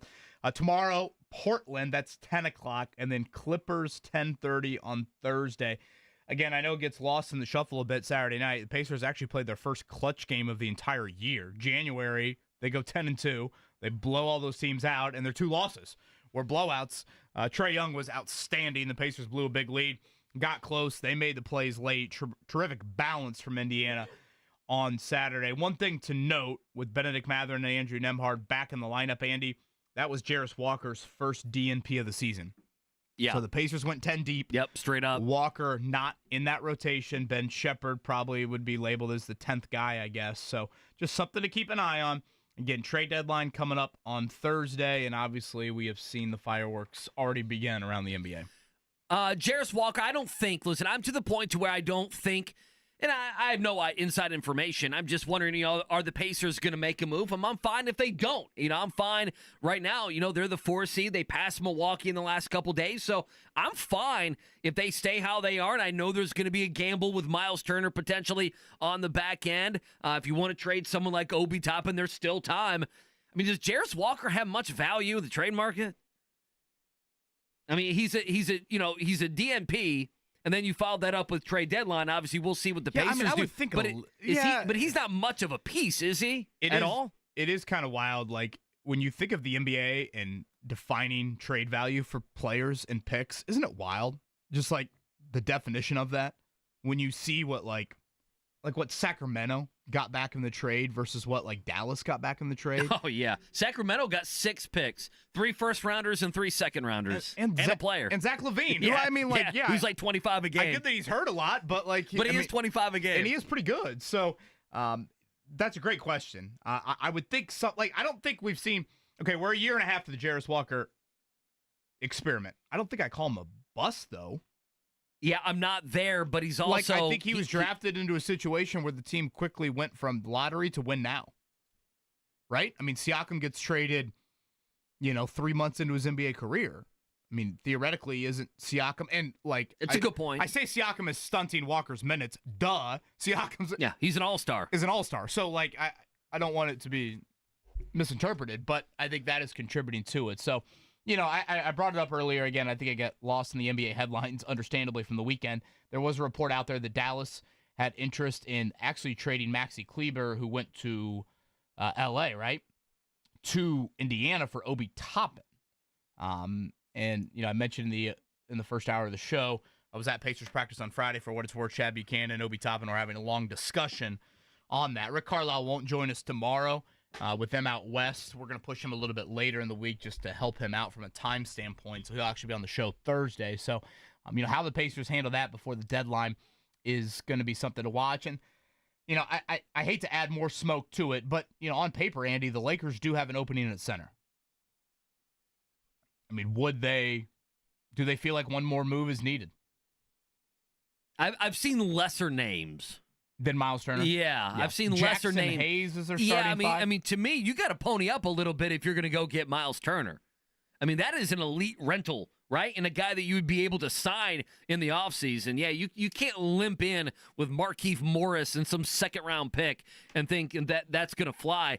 With the Luka contract, or the Luka trade over the last couple days, has Kevin Bowen or Mark Dykton bought in at all to the Los Angeles Lakers? They always get what they want. The NBA wants them to be good stuff. And I don't say it's nonsense because I'm not sure that it's nonsense. It's nonsense. I'm not bought into that. They got, Pau Gasol, if you think of that trade with Memphis. Anthony Davis obviously came over. Of course, LeBron wanted to go there. And then they get Luka, and you feel like De'Aaron Fox got more than Luka did. And that's a little bit crazy, right? Do you guys follow that stuff? Because I would say the majority of our audience feels like something is being done to make sure that the Los Angeles Lakers are relevant. I believe the majority of people actually think that. They don't have any. They don't know. Like a new conspiracy theory? Nah, they're just sports fans. Of course, that's the NBA. It's someone working for somebody. So Luka goes and they have their next big time star. It did seem weird that most of the NBA insiders were like, well, no one knew he was on the trade block. They could have gotten way more for him. Players were surprised that it happened. Right. I mean, Nico Harrison, the Mavs GM, again, he comes from Nike, and he's different, I would say, than probably 95% of GMs around the league. So I do think, who could be working, stealthily, if you will. He's not one that, comes from all these other teams and has, heavy background of, normal NBA GM resumes, if you will. He's not Kevin Pritchard that's been at these prior stops, or Chad Buchanan that's been at these prior stops. No, I mean, he's a little bit individualized. So I guess if you're trying to say, okay, who could be one that would pull this off in the manner that he did? And I guess we probably should have paid attention to more Dallas tea leaves of they've been frustrated with Luka and the work ethic. Now, again, I tend to think, look at the resume. Rookie of the year, his first year in the NBA, 5 straight All-NBA first teams. I mean, has that been done in NBA history? He's 25 years old. Don't you work through that? Right. He just helped get... I mean, I don't want to act like he carried them to the finals. Obviously, Kyrie was with them, but he largely did carry them to the NBA finals. So, boy, I'm still confused from the Dallas side of it. I still just don't... Those players don't grow on trees. And you better have exhausted everything. Everything. From we need to try and get him into better shape, however you want to define it. He's playing at 260 this year. He usually plays at 245, et cetera, et cetera. You better exhaust all that. Because I don't look at this current iteration in Dallas and think all of a sudden they're this, Western Conference champion. I have been in love with, if you go on Twitter, and so this happened. What time did it get reported? Was it midnight? I'm trying to think if it was 11:15 or 12:15 Eastern time when it came out. It was one or the other. I got to be honest. It's a little after the final USO chant. I was in bed. Yeah, so it was one of those. Heat. See, I stayed up. I was watching some Do college they interview basketball. him afterwards? Did I miss this? No, they did didn't. McAfee get in the ring with him or anything? I didn't There's see a press any conference afterwards, yeah, in the Colts locker room area. Oh, was there really? Oh, that's nice. What were we talking about? Oh, the Mavericks. Go on and watch people's natural reactions when they're in bars in Dallas on that Saturday night and it pops up on ESPN. There's dudes who are inconsolable. Yeah, I think inconsolable with the Luka trade. The great Joey Molinaro. I believe he was on his bachelor party when Andrew Luck's retirement happened. I think was he really? I think one of his buddies maybe threw a cell phone. Maybe it was against the wall or something, but you had to go find some rice and try to get all the liquid out of it. So, as you look at the Lakers, because LeBron just had a triple-double, 33, 11, and 12 on Saturday night. I mean, is this just the ultimate, oh my gosh, we can pass the torch and it's fine? Well, I mean, it has to be that way. I mean, come on, LeBron's only going to play, 1 or 2 more years? I say that and it feels like he could play for a long time. So me saying that, but he loves the game. I'm sure he would like one more final run, and perhaps this is a good thing for him. But he also, I mean, he's going to hit the ground running with all the businesses that he has. He'll probably get into broadcasting in some way. He'll probably buy into a team or teams like Tom Brady has done. I mean, don't you see, like, LeBron ain't going to go and disappear like some of these guys. Do you believe in basketball gods or sports gods? Yeah, I think I do. Yeah. I'm looking at that on Sunday for the Super Bowl. I need the sports gods, football gods to smile on me on Sunday. Smile at I'm sure it's high on their priority list here. Hummel brought that up Friday night. Hummel said the basketball gods rewarded Mackenzie Mbako for the block on Braden Smith with the 3 on the other end. Do you think the basketball gods look to the Dallas Mavericks and say, how dare you? Did you see the score yesterday? Mavericks, Cavs. Weren't they down by 40 at halftime? They were down 45 at halftime. Yeah, well. Lost by 43. That's what you get, baby. I did see that. Basketball gods. And they allowed 140 some odd points. And they're a defensive team. And I know Anthony Davis isn't there, but it's still funny. 50-19 at the end of the first quarter. Imagine these two things. Imagine if you're a Dallas fan right now, and you have the Cowboys who are a mess, who have been a mess for 3 decades, and you settled on Braden Schottenheimer, and you paid Dak Prescott, who you cannot move for anything, okay? We got the Texas Rangers. That's how, well, there you go. SMU made the Dallas playoffs. Stars. There you go. Dallas Stars good? I don't even know. Yeah, no, they are good. I looked it up because I was going to throw them in on this, but no one cares. But you looked up the Dallas Stars. I did while you were talking. So you have like and then the Mavericks go. So you have the Cowboys, they're a mess. And then you're out, you're with some buddies, you're with your girl, you're doing whatever. You're on a Friday, you're on a Saturday night, and Luka, who you love, who you have a jersey of him, Luka gets traded, and you know you can't really trust Anthony Davis, okay? He'll miss 2 months, and you can't really trust Kyrie Irving and his flat earth theory. So you can't trust these guys, and then you go, I mean, it's just like, what do you do? What do you do if you're a Dallas fan? You're sitting there, you got no football team, your basketball team just nuked itself. Well, Braden Schottenheimer, come on. There's a very low percentage of this that is smiles and glory holes. You got the Eagles in the Super Bowl. Very low percentage. Yeah, the Eagles are going to win the Super Bowl. Jane Daniels is better than Dak Prescott. Cuban to IU to be their basketball GM, right? Oh my God! There's a Fire Woodson account that keeps tweeting at people how Mark Cuban's going to be the new GM of IU basketball. Is going to hire Brad Stevens. Speaking of IU, let's go ahead and check it now.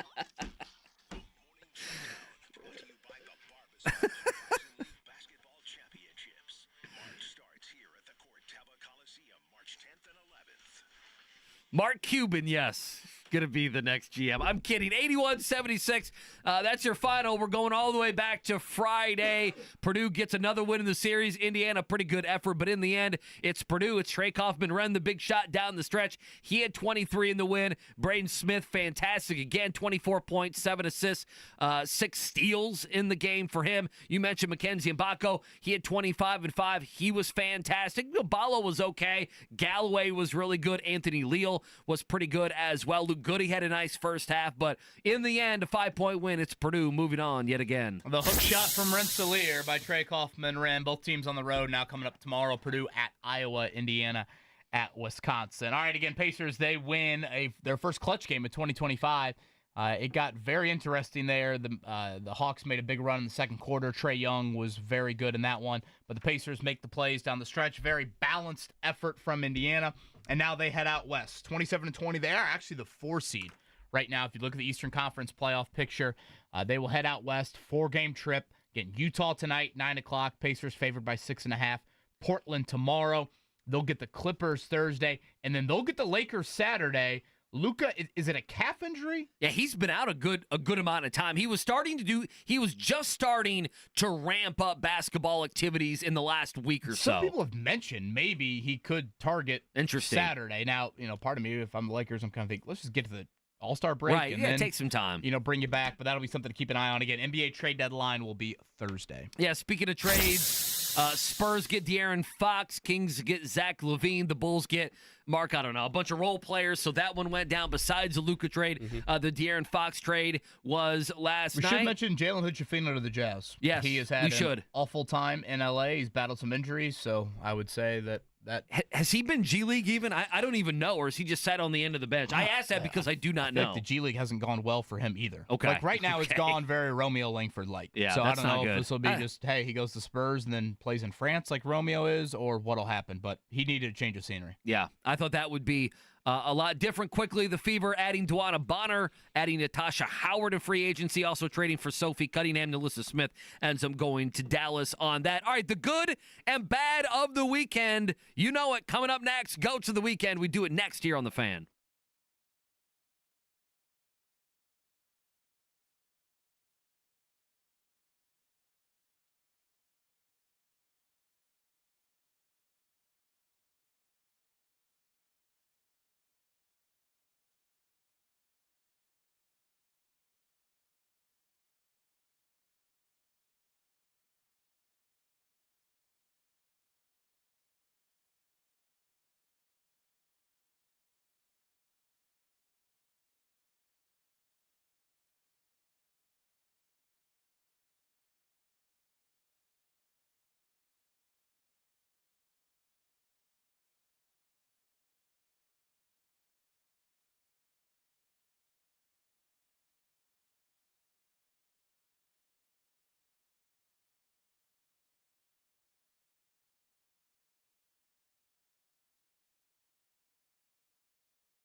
Super Bowl week also brings NFL Hall of Fame week. Mike Chappell is going to join us tomorrow at 9. Andy, Adam Vinatieri, Reggie Wayne on the ballot. I would be somewhat surprised if we walk away from Thursday night. That's the NFL Honor Show. We'll find out the Hall of Fame class for 2025. I'll be somewhat surprised if we walk away from that and at least one of them are not in the Hall of Fame class. Yeah, I would agree. I hope that's the case. I think I'm leaning. I know we talked about this last week. I think I'm leaning towards Adam Vinatieri I think getting the nod and being a Hall of I am Famer as well. Wide receiver's always been a wide receiver is a very travel baseball-y position in the Hall of Fame. Does your dad sponsor the jersey? I like that. Okay, I was wondering where you're going with that. It's a log jam. There's a lot of wide receivers. Gets in. It's very political at wideout, and I don't agree with that. Well, have you seen how long Torrey Holt or whoever's been on the ballot? Well, no. Is Marvin Harrison a stud? Yes. Okay, he deserves to not wait 3 years to get in, and Andre Reed should continue to wait. I mean to me, a first ballot Hall of Famer matters more than others. And I would like Vinatieri would be a first balloter. I would like to see Vinatieri be a first ballot Hall of Famer. You always get the phrase with the Hall of Fame. Can you write the history of the NFL with or without this player? Well, that's hard to. With Adam Vinatieri, it's he's hard got to. a pretty strong case. And that's not just he's made the most field goals in NFL history. He's had the most field goals attempted in, postseason history, made the most. Like those kicks. Pretty hard to argue. So, again, we'll find that out Thursday. Mike Chappell will join us tomorrow. I have sent out a request that if a Colt Hall of Famer happens, love to get him on the show Friday. I'll go a step further. I'll be stunned if he's not in there. If they don't get Adam Vinatieri in there, I'd be stunned. Well, people hate kickers. I know, but and he's had one of the more impactful legs, in NFL history. Just put his leg in the Hall of Fame. Kicks. I know, but people are weird about kickers, man. People are weird about kickers, but I almost feel, now I might be wrong here, I almost feel like Vinatieri might be a little bit different. I do too. Because the clutch gene? Yeah, just because, you just watched him all those years just be a part of some of the biggest moments in NFL history. Game-winning kicks all throughout the playoffs. Key for those Patriots dynasties, early years and everything, yeah. Well, and it was either Belichick or Brady. One of them have said, can you imagine if he misses the kick in the snow? Obviously everyone thinks about the Super Bowl kicks. Sure. But if he misses the kick against the Raiders, right? Does it ever even get off the ground? So, again, we'll find that out coming up a little bit later in the week. You ready to do GOAT to the weekend? Let's do it. Let's go. Who is the GOAT? I told you all that I was the greatest of all time. Jordan, here's Michael at the foul line. A shot on Elo. Good! That's what I'm talking about! That's why he's the MVP! That's why he's the GOAT! The GOAT! Or GOAT?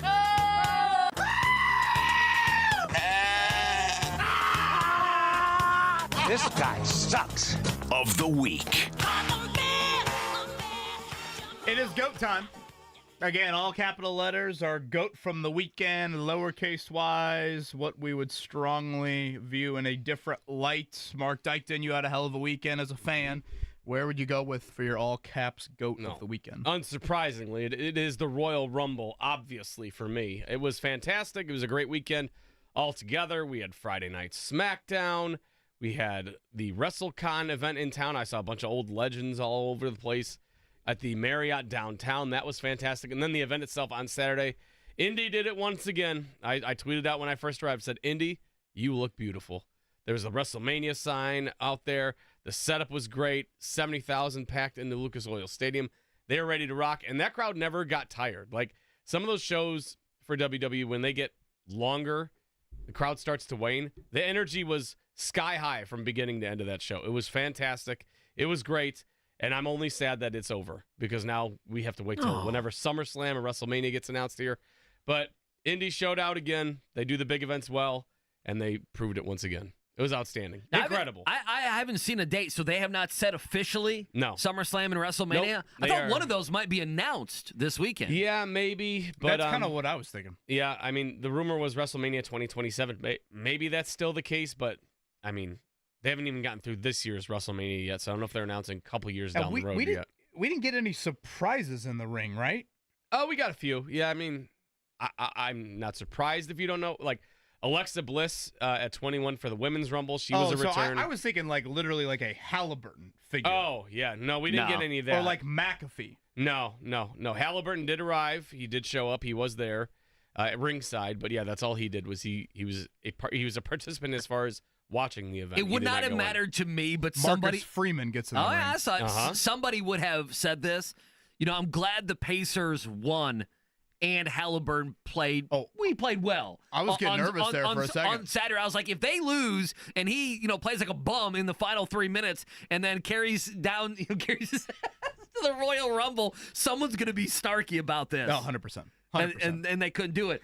My good of the weekend, Marshall Manning. Peyton Manning's 13-year-old son's out there. As soon as you said Marshall, I thought you were going Mathers. Well, listen. Marshall Manning's out there. He's 13.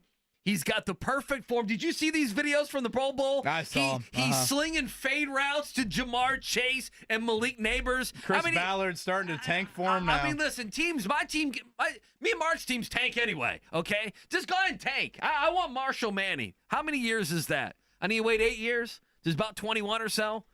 He'll probably go 3 years in college. Who knows if he goes 4? Marshall Manning. What about his Manning. cousin? What about Arch? I'll take him too. He's old news. I'm moved on to Marshall Manning. I did not watch any of the Senior Bowl. You told me that the quarterback play was horrific, correct? Yeah, Jalen Milroe was pretty bad, man. I saw Riley Leonard got bad. the start. I mean this all serious. No, an absolutely awesome story there. The MVP of the Senior Bowl was Jack Beck. For those unfamiliar with who he is, wideout from TCU. His brother, tragically, was among those killed in New Orleans on New Year's Eve. Just that horrific terrorist attack there on Bourbon Street. And so his brother, who was at Princeton, was a Princeton football player. Jack played at TCU. He had 6 catches in the game, I think like 60-some yards, and had the walk-off touchdown. That's unbelievable. In the Senior Bowl. Good so for just him. a really cool moment and a little bit of a feel-good story in what has obviously been an absolutely horrific last month and a half for that family. So that is my good GOAT from the weekend. All right, small GOAT of the weekend, the bad things of the weekend. Mark, go ahead. Go first. Sunday stunk. It Nothing did. sports-wise. Didn't watch a second of the Pro Bowl. Barely saw any of the Grammys. And it was just sad because I know it's a future we're about to all face after Sunday after the Super Mark Bowl. is extra sad on this Well, Monday. because Listen, I'm with him, though. I know. It was- Yesterday, it was a Mark, sad you are Sunday. spot on. Yesterday was horrific. I mean, the It was only good horrific. thing was the weather. I had to keep I had to look up. I'm like, is this the longest day of the year? Because I swear it was a 38-hour day. It just never ended. I was like, I've never been more excited to come to work on a Monday. I mean, speaking of Grammys, what kind of our friend Corbin Lingenfelter, who is fills in. We did watch the Grammys last night. Can you imagine? And he's just one person that the audience knows. Can you imagine when he sat down for the Grammys and Beyonce for what was it? What Cowboy Carter, whatever the name of the album? Country Album of the Year. One country album of the year. Oh boy. Who are you carrying the flag for Country Album of the Year? Just Over not, here? just name not one other that. nominee. Any of them. You know, any of Andy, them. Mr. Hot Take on the country music artist out here. Try that in a small town. That's all I know. Okay, that's all I know. But I mean, I would imagine the true country I thought you were music going to fans go were with Mrs. Kanye's outfit. Wow, did you see that? Now, some might say that was GOAT of the weekend. All caps. These people are crazy, man. These are crazy. So is that your negative GOAT? No, my negative GOAT. You got another one? My negative GOAT of the weekend is this. And I know you're going to disagree with this. Kevin Bone is going to disagree with this. We kind of disagreed on Friday. Oh, no. Are you fouling up three? And I don't know why I have this feeling inside me on this. And that is, I found it to really be beneath Kentucky fans over the weekend to boo and the vitriol they had towards John Calipari. Oh, I loved it. And then I know you and did. I loved it even more that Cal then won the game. And then John Vincent Calipari, Daddy came home and he brought the belt with him. Okay, and he had to do a little spanking on Saturday night, but that's the first thing that I thought of. Was there just they're booing Careful him like there. There's a Patino joke in there somewhere. They were booing him like he cratered the place. I mean, it worked out. They got another coach. That's college sports.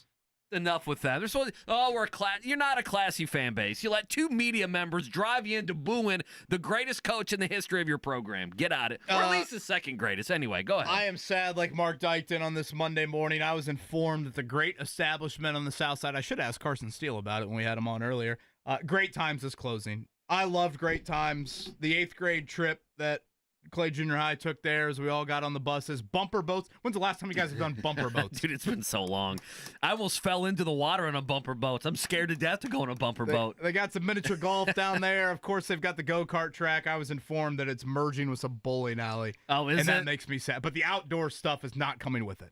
I feel like I'm watching so a there's scene from. there's no go-karts or anything? I feel like I'm watching a scene from Toy Story here.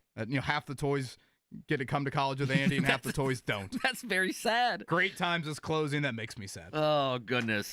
All right, some good stuff there. Our GOATs of the weekend. Coming up on the other side, Matt Miller of ESPN has a post-Senior Bowl weekend mock draft up on the website.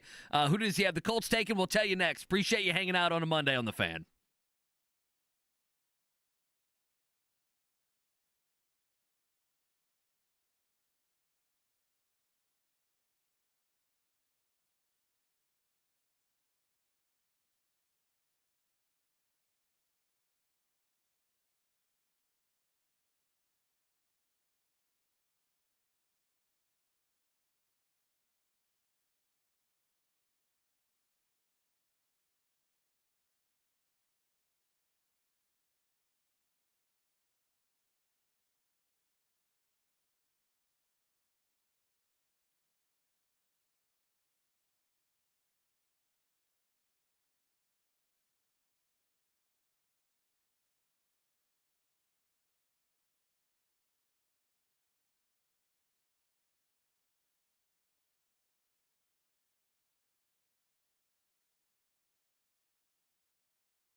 Voice of the Boilers, Rob Blackman, going to join us in 15. It was a little thing on Friday night, Andy, but it is another get off my lawn when it comes to watching some of these end-of-game basketball situations. This is not necessarily end of game, but, again, I hate when teams do foul up 3. I get it, but it sucks the life out of the end of the game. The other thing I hate, when coaches auto-bench guys with 2 fouls in the first half.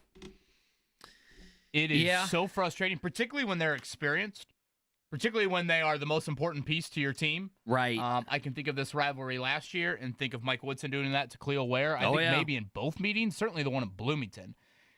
Braden Smith got 2 fouls rather early on Friday night. Guess how many minutes Braden Smith sat the rest of the game? Well, I had it in front of me. I forget. He played 34, 35 minutes at least, didn't he? Braden Smith didn't sit. Oh, he didn't sit at all? He didn't get another foul after those 2. Like, you just have to trust guys. And, since when if that guy plays with 2 fouls, and let's say that happens with 9 minutes to go in the first half, Andy, if he gives you, 7 important minutes and you stay in the game, that is vital to your team having a chance. Remember the Khalil Ware? It was basically over in Bloomington. By the time he came back in the game, it's like, Woody. And again, Ware, what had a really nice 5 minutes? Big Ten season. Actually, had a really good season last year. So, shout out to Matt Painter. Just you don't auto bench him. And that first half was not pretty at all for Purdue, but Braden Smith made enough shots in that first half to kind of keep you hanging in there. Harris makes that bucket before halftime, and you were down 4 at half. But I felt like Purdue had to, survive that 40 minutes. And then, boom, you hit them with the flurry to start the second half, and it's game on. So I just think coaches have got to be more willing to play dudes with 2 fouls and not go auto bench. I think you have to know your personnel. And I think there's probably nobody who knows his personnel and the way they build a program than Matt Painter. He and Braden Smith are basically attached. Don't you feel that way? I don't know. There's probably been some guys Notre Dame-wise that if they got 2 fouls, you could foresee in the next 60 seconds or 90 seconds that third foul coming. I don't know. Don't you feel that way? You got to know you got to know your guys. There is an element of knowing your personnel, but I think there are a lot of coaches out there that would sit them. And I think I think every coach would sit them. I think it was 39 minutes and 30 seconds because I think he sat for one defensive possession there late when they did an offense for defense in the first half. But in a game like that where who your head of the snake is, that's someone that you got to have out there. And Indiana played such a great first half, but I think keeping Braden Smith on that floor kept that lead from being 8 or 10 at halftime, to where it might have been a different second half. And when you talk about puzzle pieces, and again, to me, that's arguably Matt Painter's best quality, is he knows it's about putting a puzzle together, not just finding the biggest and the best pieces. 2 guys that I thought really impacted Friday night for Purdue, once again, it's CJ Cox. Continues to just do a ton of little things for them. And then I think it's important for Indiana to look at it, and I know it's likely going to be a new coach next year, but how big of a piece has Luke Goody been for him? No kidding. He's good, yeah. And he's a puzzle piece. He's not out there. If you look at the NIL value of him versus everybody else in that roster, it's going to look a lot different, but he is a very important piece to what they have, and I think that's just important for whoever is going to be coaching Indiana next year to remember. Yeah, just think back to it. It's frustrating if you're an Indiana fan. Mike Woodson has still not been able to find guards at the last couple years, and it's just unbelievable. Kanan Carlisle doesn't play. He's injured, and quite frankly, he hasn't been very good this season for Indiana anyway. And then Miles Rice has had some good games, and I had some hopes. I actually thought early on Miles Rice was going to be a pretty good player, but, he just got outplayed so many times. Braden Smith just kind of going around him and picking his pocket. You're Miles Rice, that can't happen. You think of the last 2 plays, Maryland. You think of the end of the game the other night against Purdue. That's been a mess. I don't know if going back to Galloway is the right move or not, but I think I would try it.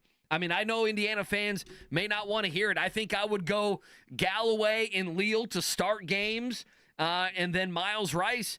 I think you got to kind of touch and feel if he's into the game or not. Is that a fair thing to say about him? I think starting lineup for me tomorrow night at Wisconsin would be Galloway, Leal, Goody, Mbako, Balla. I would agree. Renew, he's not gonna do that. He's gonna start Renew. And Rice. Well, and he's gonna start Rice. Renew and Rice would be on the bench. Yeah, and that's fine. And if they're heating up, I mean, there have been games where Trey Galloway can play 12 to 14 minutes. He doesn't have to play 25 minutes. But listen, you're going to need Trey Galloway kind of getting their offense going in the second half. I mean, we saw it at times last year. That's probably their best option. His upside isn't to where you think Miles Rice's is or should be.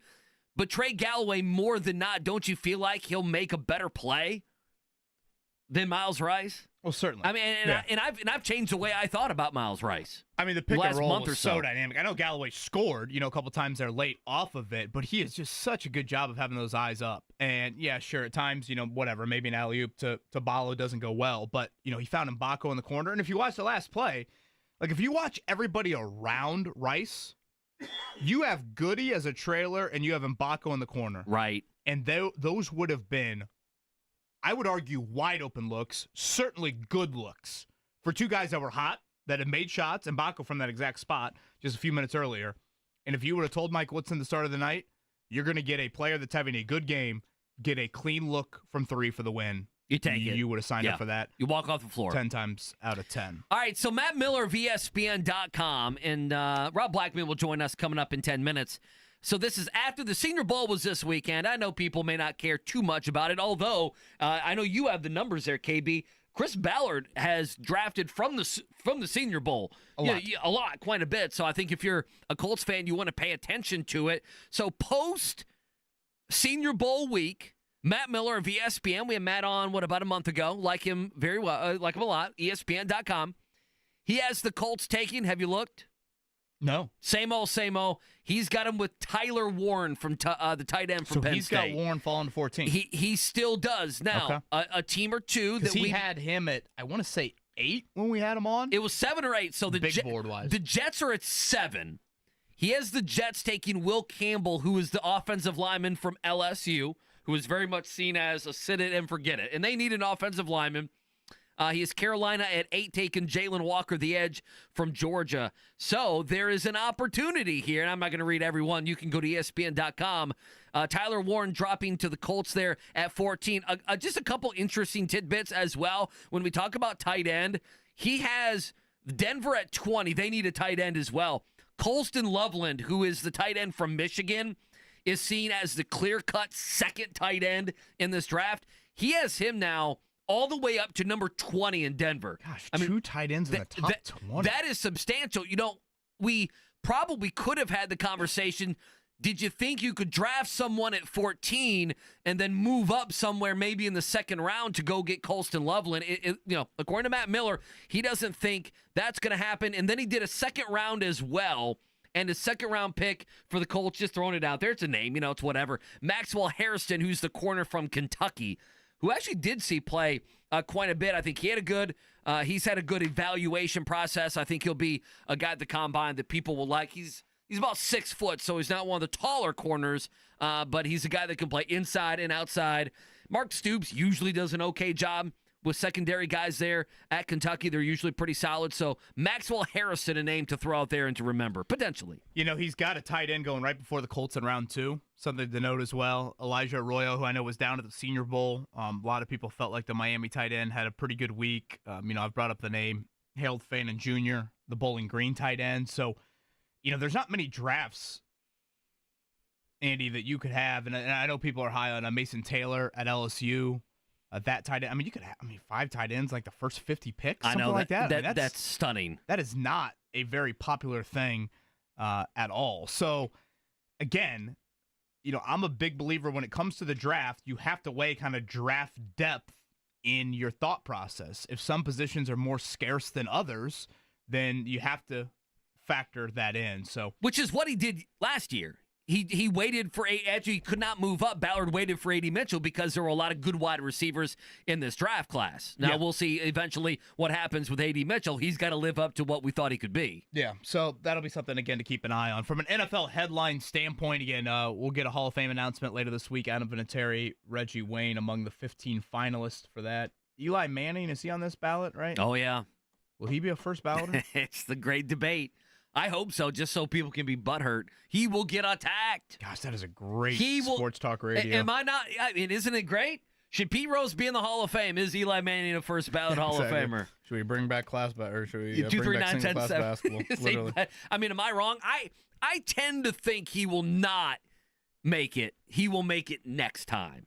If you ask me, my official prediction is he will not make it this time. He will make it next time. He will not make it this time because of his record and because, let's be honest, he was never considered a top 2, 3, or 4 probably quarterback in the NFL while he was going, right? Like while he was a starter, there weren't too many years where he was at the top of the year. After they won the Super Bowl the first time, the year after, that's the year that Plaxico shot himself in the club. That was their best team. That's the best team of the last 20 years, and they obviously beat, I think, a 1 seed, but they lost in the postseason. Plaxico's son's going to Notre Dame next year. I saw that. Elijah Burris. I think might be Is he a wide receiver? Safety, I Okay. think. Luke Kuechly, Terrell Suggs, Eli Manning, Marshall Yanda, long kind of Quentin Nelson type career with the Ravens. Adam Vinatieri, Steve Smith Jr. Boy, there's a lot of Those good are ones. your first balloters this year that could go. And again, we'll find that out coming up on Thursday. You mentioned depth at wide receiver. I love Steve Smith. I was a big Steve Smith fan.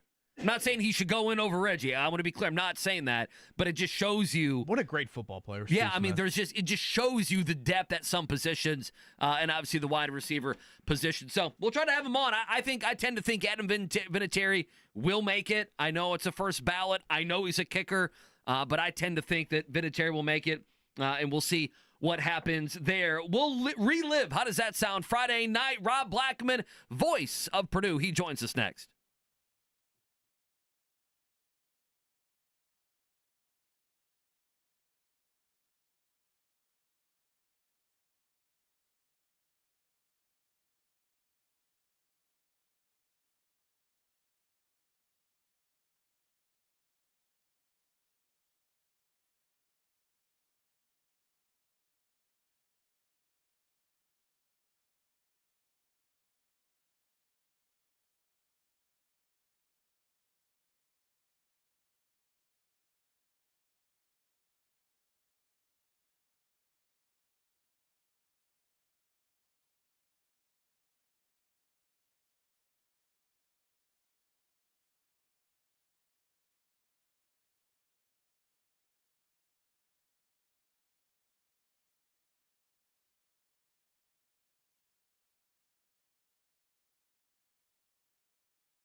Boy, it'll feel like borderline summer today in Indy. It's the ultimate tease, though, the rest of the week.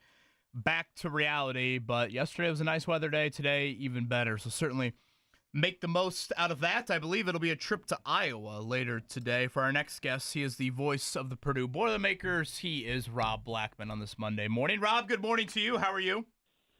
Good morning. You're correct. Heading for Iowa City late this afternoon. The Hawkeyes on the schedule tomorrow night. That's correct. 7 o'clock Eastern time for the Boilers and the Hawkeyes. Rob, I thought Friday was a classic. You know, and this rivalry just gets built up, understandably, in my opinion, so often, and it's hard for the game to live up to it. I didn't necessarily think we would get that, but I just thought the punches thrown by both teams, the ebbs and the flows of it, I thought that was an outstanding chapter into what is a very, very storied rivalry. Yeah, agreed, Kevin. And I would say this, tip of the cap to Indiana, because when Purdue went up, 58-51, I think it was. Yeah, I thought it was over. 12 minutes to go. And you're like, oh, yeah. As a Purdue fan, you were feeling really comfortable at that point. And then IU ripped off 11 in a row. And the next thing you know, you're down 62-58, I think it was. You're like, uh-oh, what just happened here? With about 7 minutes to play. So that is, that's the rivalry. And look, I've been a part of it as a broadcaster for 20 years, but I certainly never played or coached in this game. And my broadcast partner, Bobby Riddell, did. He was part of it for 4 years as a player. And he talked about it even in the pregame show. He's like, man, I can remember my first year at Purdue. This is Bob speaking. He says, we weren't very good, yet we gave Indiana a heck of a game, man, fought them all the way to the end. And we were the worst team in the Big Ten. And Indiana has done that before against Purdue, where Indiana did not have a very good team. Indiana was easily outmanned, yet was able to, fight tooth and nail to the very end. So such is another, as you said, another chapter of the storied rivalry between these two, because it's always hard fought, and you're never quite sure how it's going to go. And certainly that was the case on Friday night, because with about 30 seconds left to go in that game, we still were all on edge, kind of trying to see where that thing was going to go. Rob, if you don't mind, put us behind the microphone. So you come out of the timeout, Trey Kaufman-Renn hits the half jumper, hook shot, the whatever. Hook from Rensselaer. There you go, okay? He hits that with 11, 12 seconds to go. And then the game before, Mike Woodson called the timeout against Maryland, right? So that's probably in the back of your mind. He lets it go. Miles Rice gets off, basically a bad shot. Maybe some other guys were open. But that entire sequence, what's going on in your mind when it's a one-point game? Yeah, sure. So because I've been with Purdue enough, I pretty much knew what we were going to. I think everyone in the building knew what we were going to there at the end of the game. And that was going to be a two-man game with Braden and Trey Kaufman-Renn, because that's what we always do. Because, as Matt Painter says, when those are your two best players, why would you shy away from that? Now, I think Trey would be the first to admit that shot came a little bit further out than what he would have liked. But that's just kind of the way it worked, because Ballo, as you know, double-teamed the ball to start with on the screen with Braden, and so he had to drop back a little further probably than he wanted to. So that left Trey in a position where he had to shoot from about 12, 13 feet. All of that being said, when that shot left Trey's hand, I felt like it was going in, just because I've seen him make that shot 1,000 times, it feels like. But what I wasn't sure about is in those scramble situations at the end of games, as you guys know, it really gets pretty ratty, and it can go one of two ways: either really, really well for the offense because the defense isn't set, or it can go pretty badly because the offense gets all out of sorts trying to go in too big of a hurry. So those are the two things going through my mind: is this is either going to go really well or really poorly for Purdue here in these final 10 seconds or so. The biggest surprise to me was that Miles Rice was the guy with the ball in his hands to take that final shot, only because he had played so little in the second half. He only entered the game there at the end because of the foul trouble. So had the ball gone into the hands of Trey Galloway, I would have been in major panic mode, because as you guys saw Friday night in that second half, Purdue had no answer for that little single ball screen they were using with him to come down the right side of the paint for, layup after layup. And the one time Purdue went under on that screen there on the left wing, he just shot the three and made it. So I guess to answer your question bluntly, I felt pretty good because Miles Rice had the ball in his hands, and again, he had rarely played in the second half. Had that ball been in the hands of Trey Galloway, I probably would have been in full panic mode as a Purdue fan because we had no answer for that dude in the second half. They got a spot on. Voice of the Boilers right there, Rob Blackman. He's with us again. Purdue and Iowa coming up tomorrow night from Iowa City. I want to go back to Trey Kaufman-Renn for a second. I don't think these stories will be that prevalent in college basketball moving forward of the highly ranked recruit, top 50 kid, however you want to label it, probably one of the higher ranked recruits in Purdue history, and he waits his time. He plays a significant role, for Purdue last season, but a very back, burner role with Zach Edey, obviously getting all the deserved sort of attention. And then this year, Rob, I said it to some of my Purdue buddies at the start of the year, if you can get like 14-8 out of Kaufman-Renn, I think you'd sign up for it. Daniel Jacobson was the starting center, and then all of a sudden he goes down. So now Purdue, again, is scrambling a little bit in the front court. And, he had, 20-something against Alabama the third game of the season. Obviously what he did. 26. Yeah, 26. And obviously what he did, on Friday, battling a little bit of foul trouble. I just think it's an awesome story. And, again, I think in college athletics, how Trey Kaufman-Renn handled his role his first couple seasons at Purdue and then how he's flourished this season, he deserves it. I know nothing about him, but he just strikes me as someone that deserves it.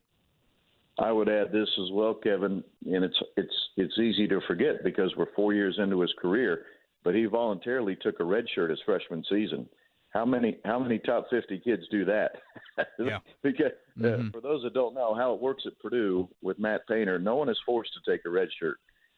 Coach Painter simply sits down with you after the exhibition games, lays out the scenarios, and you pick whether you want to take a red shirt or not. It's not the coach's decision. It's the player's decision. And he voluntarily chose to take a red shirt. So here's a guy who had just been, I don't know if it was his senior year. I think it was his junior year. He was named the Gatorade Player of the Year for the state of Indiana. So you're the Gatorade Player of the Year for your state, and you voluntarily take a red shirt, of which how many dudes are doing that? Probably none other than the guys named Trey Kaufman-Renn. So, yeah, it's quite a story. And as you said, to wait his time and because it was the Zach Edey show for the last two seasons, as well it should have been. The guy's the National Player of the Year, for God's sakes. To wait his turn and then have the season he's had. You mentioned the 26 against Alabama. He was the MVP of that tournament we played out in San Diego. Had 25 against Ole Miss, 23, I think, against NC State in that tournament. So just dominated that tournament. But, yeah, he's quite a story. And the great news is, Purdue still has one more year of him. So that's even better. That's always the beauty of redshirting. That's what so many people fail to see is the long-term vision is if you take that red shirt as a freshman, that means you're going to get that fifth year, and you should be probably pretty dominant by then. And Trey Kaufman's already been pretty dominant, and he still has a year to go. So that's pretty good news for Purdue fans. Rob Blackman with us here on the Payless Liquors Hotline on this Monday. Last one for me. We'll get you out of here. Going forward now, a lot of quad 1 and quad 2 opportunities. I thought, Rob, I'll tell you my viewpoint. I thought this was around a 4 seed. At the beginning of the year, maybe a 4 or 5 seed, you lose Zach Edey, whatever. Now I don't think that. Right now I think, 1 seed, 2 seed. Going forward, what do you want to see this team do going forward? A spot where they could still get better? Or, obviously there's a ton of big games remaining in the next month and a half or so. And Michigan State lost over the weekend. That's a good point. Yeah, totally with you, Andy. I think, and even if I don't know if the coaches would admit this publicly or those inside the program, but just what you said, I think if when the season started, you would have said, hey, what about if you got a 5 seed? I think all of our guys would have signed up for that in a heartbeat. But now, now that you kind of have it rolling, Purdue has, I think, don't quote me here, but I believe Purdue has 11 quad 1 and quad 2 wins. They have 12. They have 12 now. Yep, it's up to 12. Only 2 other teams. Yeah, and only Auburn and Alabama, I believe, have more. So that's pretty good. Quad 1 and quad 2 you have the third most in the country behind Auburn and Alabama. So that certainly puts you in a position where at least a 2 seed one would think is going to be realistic. So what would I like to see improve? I sure would like to see the 3-point shooting come back around. Purdue's, in my opinion, Purdue's playing with fire a little bit here. Purdue won at Oregon, made only 2 threes in the game. Purdue won at Washington, made only 3 threes in the game. Purdue won Friday night against Indiana, made only 2 threes. I don't know how sustainable that is. It's okay for now, and I suppose you tip your cap to Purdue because they're still finding a way, despite shooting the 3 poorly. But if the three-point shooting would come around here in the month of February, let's just say I wouldn't be disappointed about that. Again, that is the voice of the Boilers. Rob Blackman as Purdue and Iowa tomorrow from Iowa City. And then Purdue's got Friday night USC, who beat Michigan State over the weekend. Purdue will get them inside of Mackey. Rob, just outstanding Friday. Absolutely loved it. And thank you for giving us some time here on this Monday morning. All right. Thank you, guys. Have a great week. Shout out to the great Rob Blackman right there on the Payless Liquors hotline. Now, listen, they could go to Iowa and lose. I'm not trying to act like Purdue's just going to be a 1 seed here, but, I think with both, let me give you a couple basketball takes here, okay, before we get to a check down. With Purdue, didn't you feel that way, that they could be like a 4 or 5 seed? Yeah, I thought, second weekend, if you could kind of be right around that 4 spot. Yeah, they split with Marquette in Alabama, and then you lose to Penn State. They got blown out by Auburn. Auburn's running a layup line on you, of course, with the next head coach at Indiana, Bruce Pearl, who is there. They even lost 2 straight at one point. I'm looking back with the Texas A&M loss. They've lost at home. So you just kind of... You're kind of like, it might be like a 4 or 5 seed, and there would be nothing wrong with that. You're talking about going to the national title game and following that up with something like a 4 seed.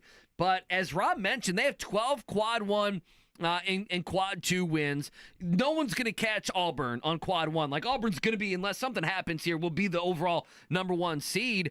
But they have more quad 1 wins than Duke, Houston, Tennessee, Florida, who lost by 30 this weekend. They have the same number as Alabama and Iowa State. They have more than Kansas, who gave up a big lead this weekend and lost. So I don't know. I look at Purdue. I'm almost starting to feel like their floor is a 3. I doubt they could get a 1, but they could probably be a 2 seed, and then we start talking about where you want to go, where you want to play. Which, again, Indy is a Sweet 16, Elite 8 regional. It is. If you get through that first weekend, I think the first weekend, where's some of the places? Lexington, it was Chicago, Milwaukee. I've seen them put, Milwaukee, Cleveland, I think. Yeah, those are the 2 that we were thinking of, and it's like a little bit similar to the Pacers. As the season was going early on, KB, we didn't know where this Pacer team was going to be. They were out of the playoffs. They were like a 7-8 seed. No one wants to be in that play-in. You wake up this morning, Milwaukee's going to have to make a move. You're the 4 seed. You wake up this morning as a 4 seed. So it's almost like Purdue can be fill in the blank.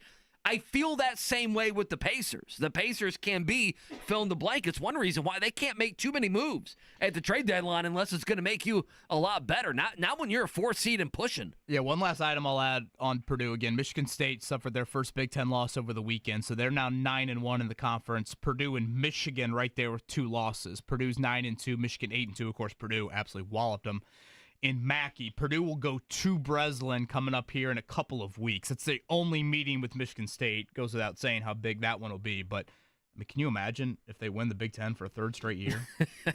People are going to be pissed. Just of all the things on that resume for Matt Painter and company. So even if you want to put the quad 1 stuff and all that debate, to the back burner for the next month, just them right there in the Big Ten race is quite impressive, because I thought the non-conference had a lot of just a little bit of oh man, is this going to be a team that can compete for that Big Ten championship? But certainly they are right there. I want to add one thing. I watching several times him live, Trey Kaufman-Renn, in high school, and obviously when he went to college, he is Silver Creek, right? Yeah, Silver Creek. I lived basically down the street from that school. They built onto that school, by the way. Shout out to Greg Rexra. He'll know that. They've really built on. They have a couple good programs there for where they are. I think they're, 2 or 3A. And, Kaufman-Renn, when he came out, I remember he went to Purdue, and I thought that's going to be a good spot for him because he needed to kind of develop. In high school, he was a little bit bigger, so he could play inside, but I didn't know if he was a post player in college. Was he a wing? Yeah, no, he was a post player in high school. I was confused too. What he'd be at the next level. And I'm like, I don't know. Is he big enough? They're going to get him bigger. Is he going to be quick enough? Can he really be a post player at the Big Ten? Big Ten, obviously that Purdue level. I was not sold on it, but in high school he wasn't always stepping away and hitting threes, and he's not in the college game. He is developed. He's developed into just a great college player. And Rob mentioned it. He's going to be back next year, and he's going to be on the short list of National Player of the Year. I truly believe that. Well, hell, won't his point guard be as well? Why? Won't they? The whole crew will be back. You would imagine these freshmen that are playing this year will get better. And at some point, they're Matt going Painter nowhere. might go back into the portal. No, I mean, I think next year, regardless of what happens this year, you're a Purdue fan, you're going to have at least 2 players that are on the short list for All-American. I mean, Braden Smith right now is a first-team All-American with how he's played this season. What, 6 or 7 steals on Friday? And, find me programs that have produced, first-team All-Americans in 3 straight seasons, and neither of them were top 150 recruits. He's got that beard popping, too. No, beard looks great. The beard, kind of unkempt beard, needs trimmed back, but they're winning games. He looks like he should spend the night in the Coke lot about 3 nights here in late May. Mark, I got this tweet from Saturday night. I wanted to relay it to you. This is from listener Drew. Drew goes, I know they spent all week explaining the WWE to you, and I used to watch it a lot, but haven't in maybe 15 years. But was that considered a good show? ? Because no one at my party liked it. It was more like watching a movie from your childhood and realizing how bad it was. Okay, I would push back because I think it was a very successful show. I think a lot of people liked it. Mark's not even going to breathe. No. He's just going to go right to the answer. Boy, that guy said it pretty well. Yeah. Andy Sweeney had a similar thought? Well, here's my problem. I am the guy, and Mark, you know this. I am the guy reminiscing of the Attitude Era. The days of yore. Yeah, the days of mine. I'm Charles Barkley. The way we played in the 90s, Charles Barkley would go on TV and say, the way we played in the 90s, and the game was 77-71. That's how basketball should be played.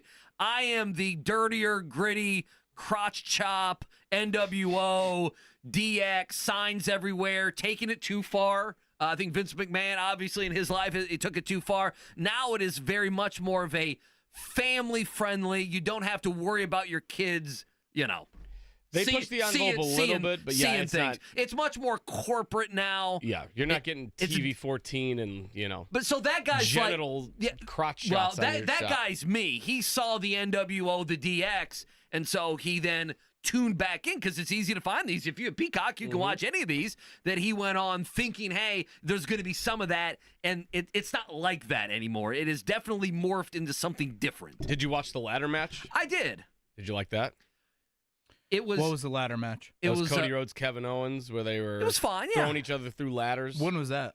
That was before It was before. No. I literally turned it on as number 1 was coming into the stage. I thought you said you watched the whole show. Well, yeah, I mean, I didn't watch Charlotte Flair winning. Oh, come on, Kevin. No, I watched when Entrant won. I'm trying to think who it was. Rey Mysterio. Yeah, that was it. Otis came out of it. So Drew's thought.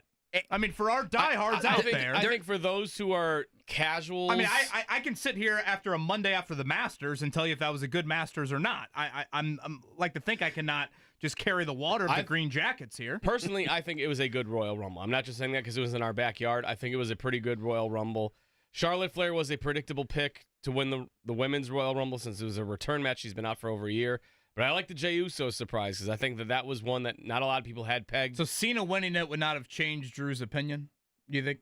I don't know. I don't know if Drew's it sounds like Drew is kind of like Andy where he's checked out for a while and he's kind of tuning back in and everything for the big show. So if he's not as into it, I get it. Like, yes, tastes are different a little bit.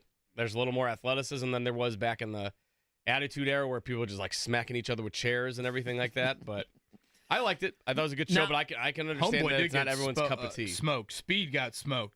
I forget who. Braun Breaker. Yeah. Oh, boy. Did you see that? Yeah, that was a murder. Now, you guys knew who, KB, you knew who that was when he went in the ring? Did you have to look up who Speed was? Yeah, I did. I thought it was EJ Speed. Okay, that's what I thought. So the Japanese guy got hurt, right?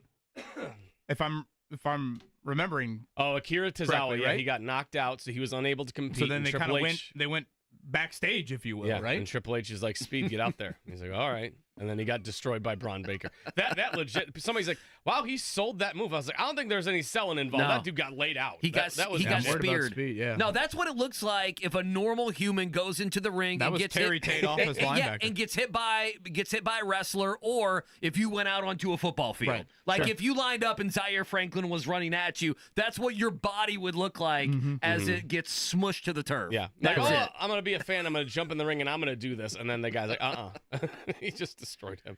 And then he got thrown over the announce because Otis grabbed him, and then he threw him over the announce table. I would like to know from McAfee how they do this. Like one of the wrestlers, and this is an old time thing. This has happened every era, where they'll go over and they'll go through the announcer table or they'll wipe the announcer table. I was nervous about the equipment. Well, that's it. They throw all the equipment on the ground, but those guys stayed on the air. Yeah. So that must not be their equipment.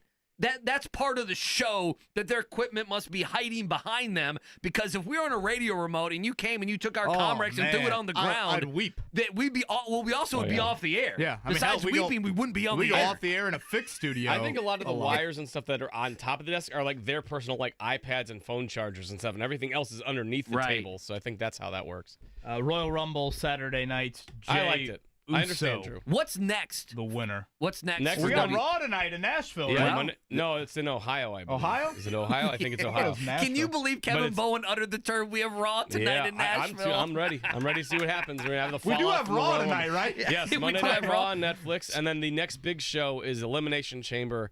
That is in Toronto, so that'll be John Cena's last stand in Toronto. He's already said after the Royal Rumble press conference on Saturday night that his road to WrestleMania, he's got to try to win on the Elimination Enough Chamber. of Cena.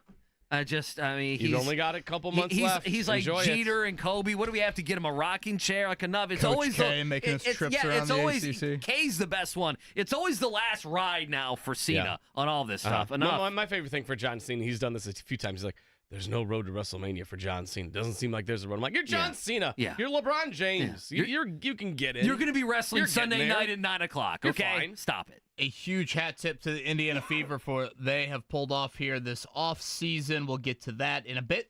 Let's go ahead and check it down. The Morning Checkdown, brought to you by the Barbasol Horizon League Basketball Championships. March starts here at the Corteva Coliseum, March 10th and 11th. Yeah, KB, going back and looking at that box score from Friday night with Purdue and IU, it is funny. We talked about it during the break, and Blackman talked about it there. Purdue's able to win, making 2 3-pointers the entire Jakari night. Harris hit that one, and then that was a big It's just- one from Lawyer. Oh, in the Lawyer second half. finally makes one, but it's just unbelievable. Well, 80 Benetti said it during the telecast. He goes, "Can you imagine telling Indiana at the start of the night they'd hit 7 threes Wow. or whatever they hit on the road? Maybe it was more than Indiana shot a better field goal percentage, 3-point percentage, had more offensive rebounds, had more rebounds, had more assists. that. And again, this is Indiana. I mean, it's We're not. just- I mean, this is modern day Indiana where they don't do that stuff. Yeah, missed free throws, turnovers, again, hurt Indiana 81-76. That's your final. So we'll see what happens. Mackenzie Bacco, 25 in the game. Obviously, we've talked about a Kaufman, Wren, Braden Smith, fantastic again. Double dip on Peacock tomorrow. Purdue and Iowa will lead you off 7 o'clock. Iowa's lost, I think, like 4 or 5. Wisconsin did come back to beat Northwestern. I hated to see that Brooks Barnheiser news of his season being over. I know Chris Collins was super emotional.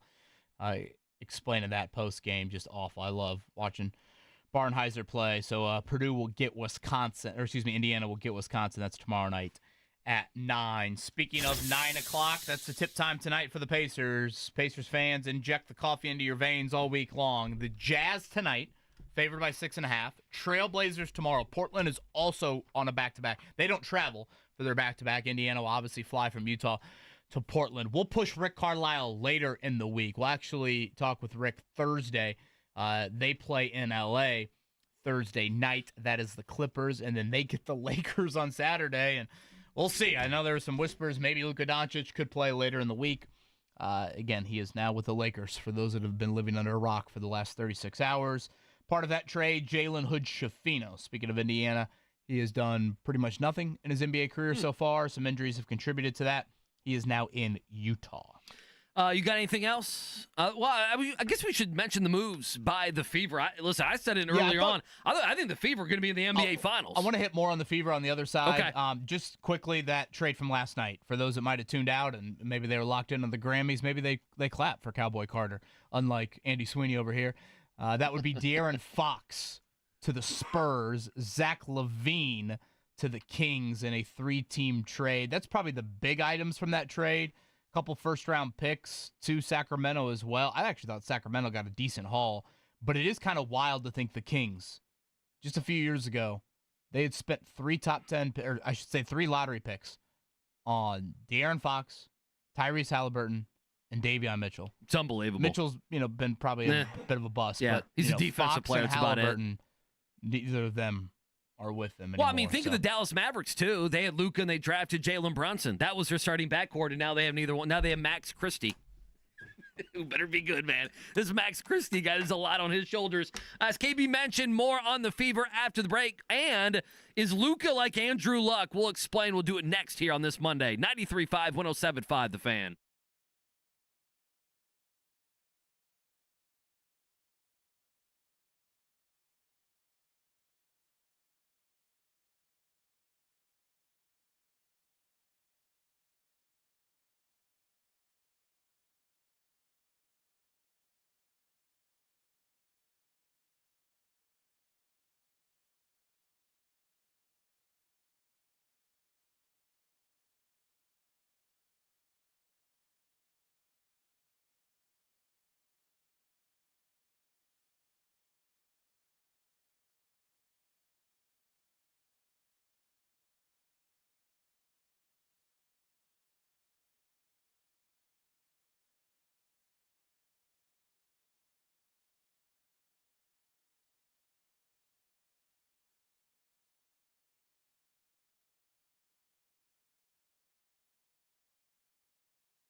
You see David Letterman was at Caitlin Clark's jersey retirement yesterday? Yeah, that's what you said. You're the one that said it.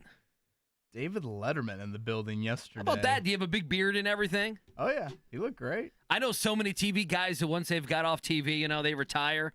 They, and this is like local markets like Lexington, Louisville, those places where I knew some people. They get right off the air and they grow out beards and all sorts of facial hair.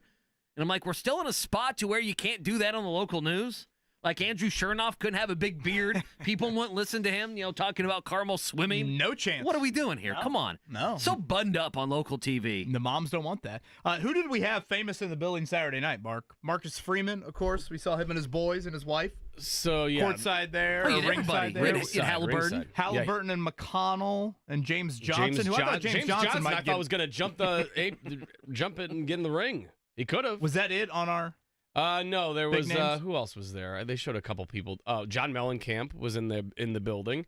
They had a bunch of wrestlers: Kurt Angle, Rob Van Dam, the Steiner brothers. All those guys were there, who were also at WrestleCon. So they were out there and about. I'm trying to think who else was there that I. Both Steiners are with us. Both brothers. Rick and Scott were both there. Yeah. Yeah, they had some muscles that were, not all bench pressing. And Bron KB, back in Breakker the is day. the son of Rick Steiner. Oh, is he really? Yeah. Okay, well, he kind of looks like him. I guess that makes sense. Mm-hmm.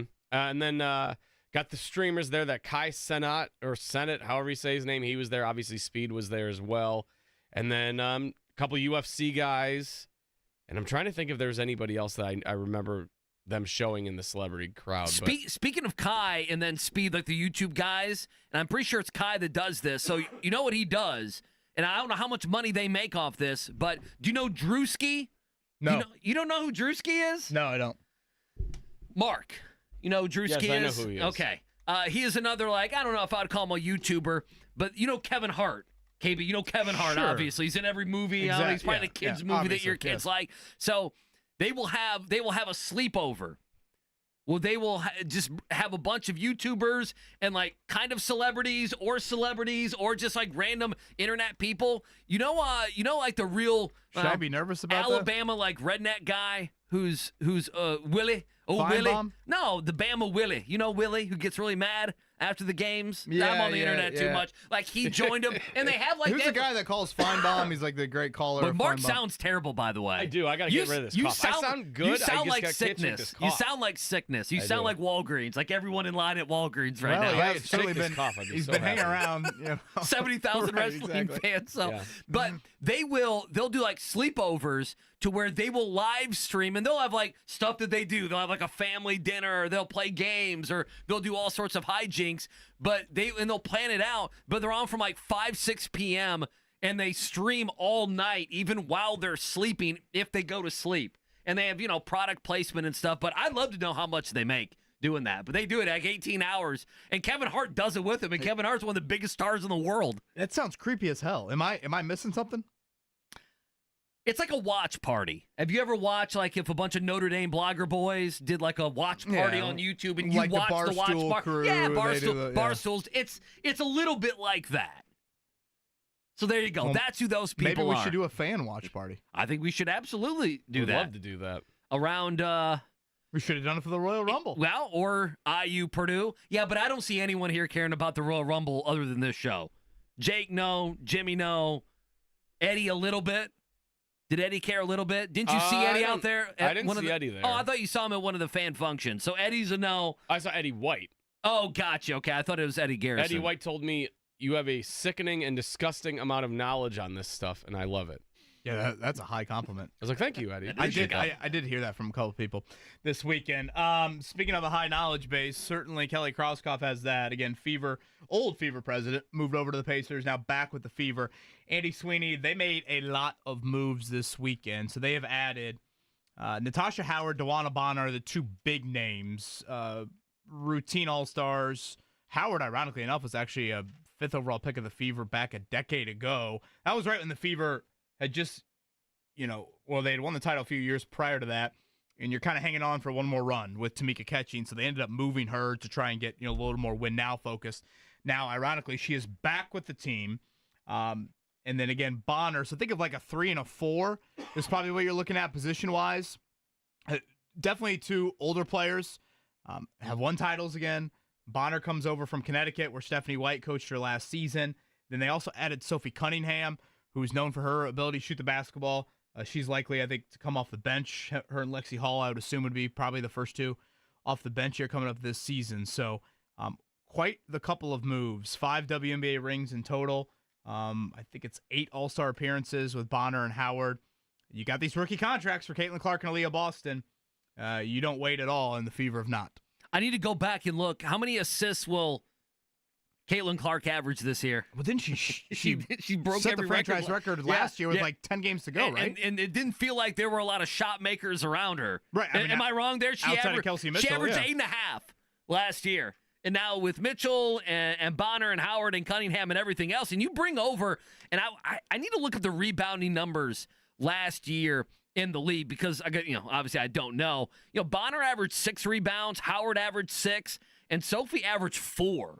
So it's not like they just brought over someone who can shoot. You have someone who can play defense and rebound as well. And before this salary cap goes in, the Fever going all in. Listen, I hate to say it like this. There's a huge part of me, without knowing how every team is going to work out in the WNBA, I kind of feel like they might win the championship. Yeah, and again, this is... Is that crazy? Well, I don't know. I feel or they should be there at the very end with a chance to win it all. I think there's an element of like the Aces and Liberty, their core. I know the Aces have changed some things. It's still, they've kind of been there and done that. Right. Obviously, we'll have to see how everything meshes together with the Fever, new coach as well. But for 1 year, Andy, yes, this should be a team that I think certainly by the end of the season is viewed in that light. Now, again, it's kind of a 1 year all chips in. You brought up, the CBA a little bit there.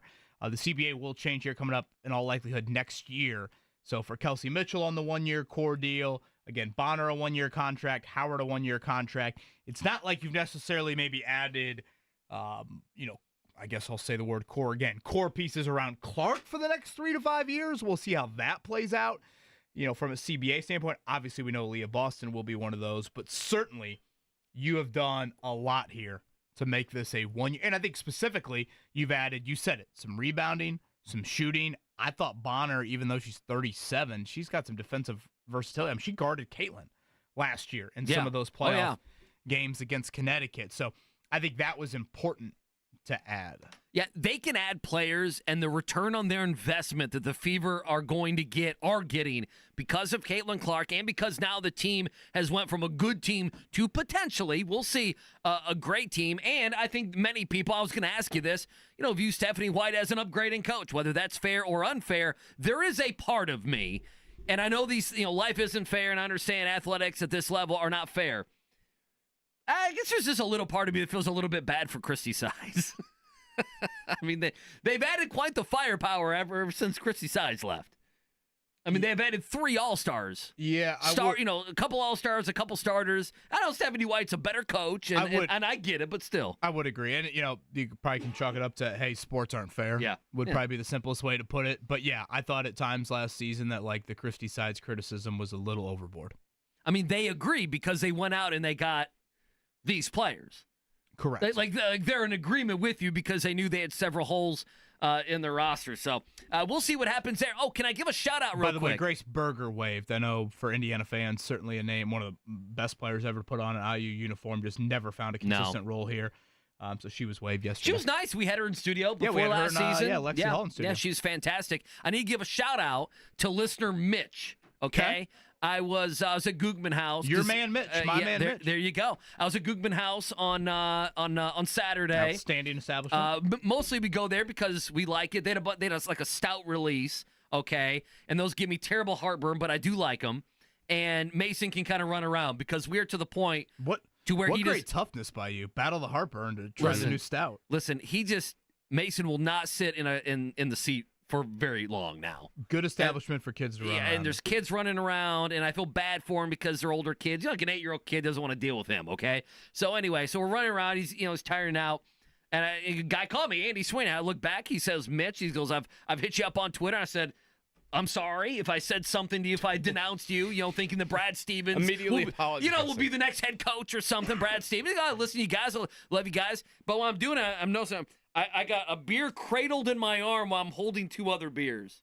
So I said, well, he never said what's up. I said, come to the table and say what's up if you want. I got to get these beers down before I drop, $20 worth of beer. But a stout, I had an IPA, and I had a hef. All for you? Well, no.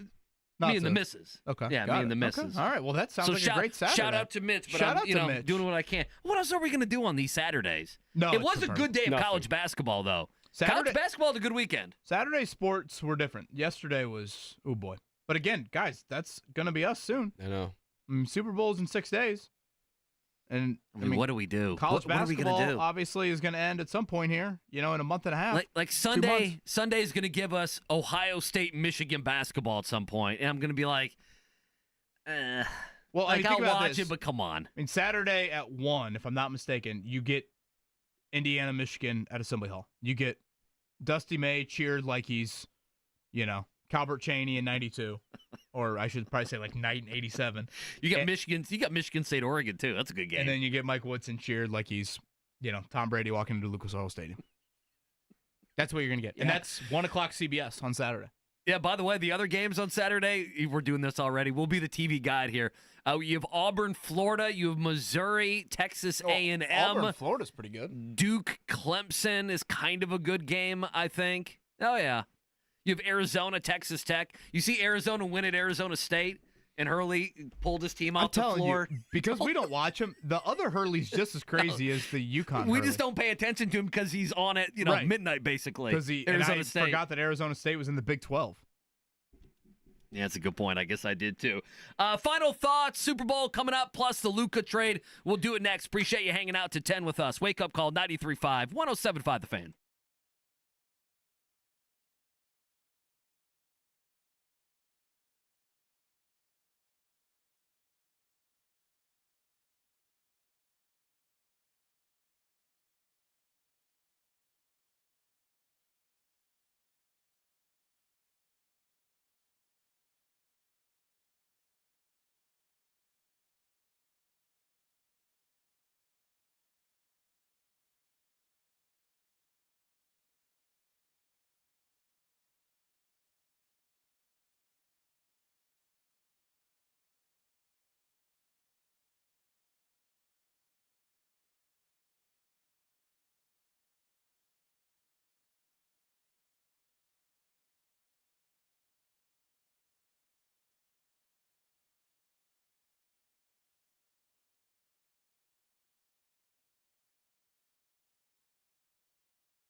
I forgot how much I missed hearing Andrew Luck's cadence until I just heard it during the break. We'll play that for you here in just a second. Just an absolute. I mean, he literally still sounds like a quarterback. I think it's the only part of him that still sounds like a quarterback.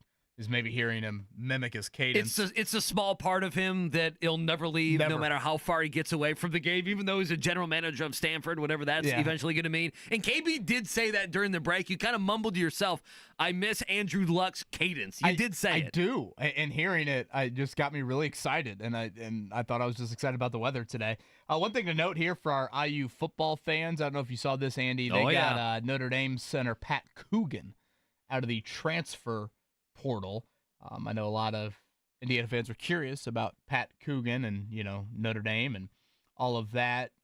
Nothing against Pat Coogan.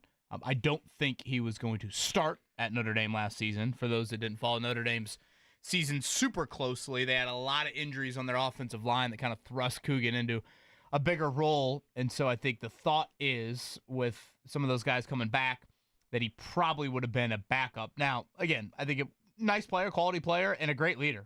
I think for those that did see the viral videos during Notre Dame's run, he was the, God country Notre Dame guy screaming that at his offensive lineman. He was the guy doing that? That was him. The F-bombs dropped in. I mean, I always wanted to dub over that sound, but I was like, I told Mark, there's really no reason. If you take all the bleeps out, it takes away the fun of the sound. I was going to say, you really need the bleeps. You really need the bleeps to make it, to kind of feel that sound. Well, I thought you were going to be mean and nasty and say, Signetti, you can have him. No, we have other 5 stars and 4 stars and is important. NFL linemen. Come on. And I will say this. I think Curt Signetti, on paper, Indiana does have a really nice offensive line, which I think is important because it is a new quarterback, a lot of new skill players. A lot of new skill players offensively there. So, yes, Pat Coogan. Thank you for what you did. Say thank you to Pat Coogan and good luck being a Hoosier. No hard feelings. Yeah, no hard feelings. Yeah. Well, you probably won't play him again. I mean, the chance of back-to-back years, Notre Dame and Indiana, I can't the college have that from my heart. Can you imagine? Oh, stop it. You imagine? If that happened again, the same thing happened in Notre Dame almost IU. Ruined me. Yeah, but come on. You would feel even more confident you would win the game next year. The thought of the loss just... It killed you. I know. You guys had to deal with it. I mean, you guys dealt with it more than arguably Maddie had to deal with it. But again, I was asking, people were asking for well-being checks and everything like that. I'm like, I don't know what Kevin's doing right now. But you were good. You were peeing in the woods when you realized that Kirk Cinetti went on College Game Day and started talking about James Madison on that Friday, and he didn't bring up. He brought up Coastal Carolina. Coastal Carolina. He tried to tell us how Coastal Carolina was ranked back in the day and how they won by 3 scores. Once he said that, I'm like, Notre Dame by pick your number tonight. He just went on there and just cursed a bunch, him and Saban, just cursing away. One more before we hear the cadence of what Andrew Luck. One other story. We can do this anytime this week, but it's just kind of one of those things that I'm thinking Roger Goodell. Roger Goodell's having a press conference today or tomorrow, and it's limited credentials because remember there's been some hijinks at his press conferences at other times, and so they just want to completely control the message. State media Russia. Anyway, so Goodell's doing that, and Mark Mask of the Washington Post reported late Saturday into Sunday, kind of when all this Luka stuff was going on, that the NFL is strongly considering to use the electronic Hawkeye technology is what it's called. Oh, I like it. Like the tennis stuff. Yeah. To mark the football.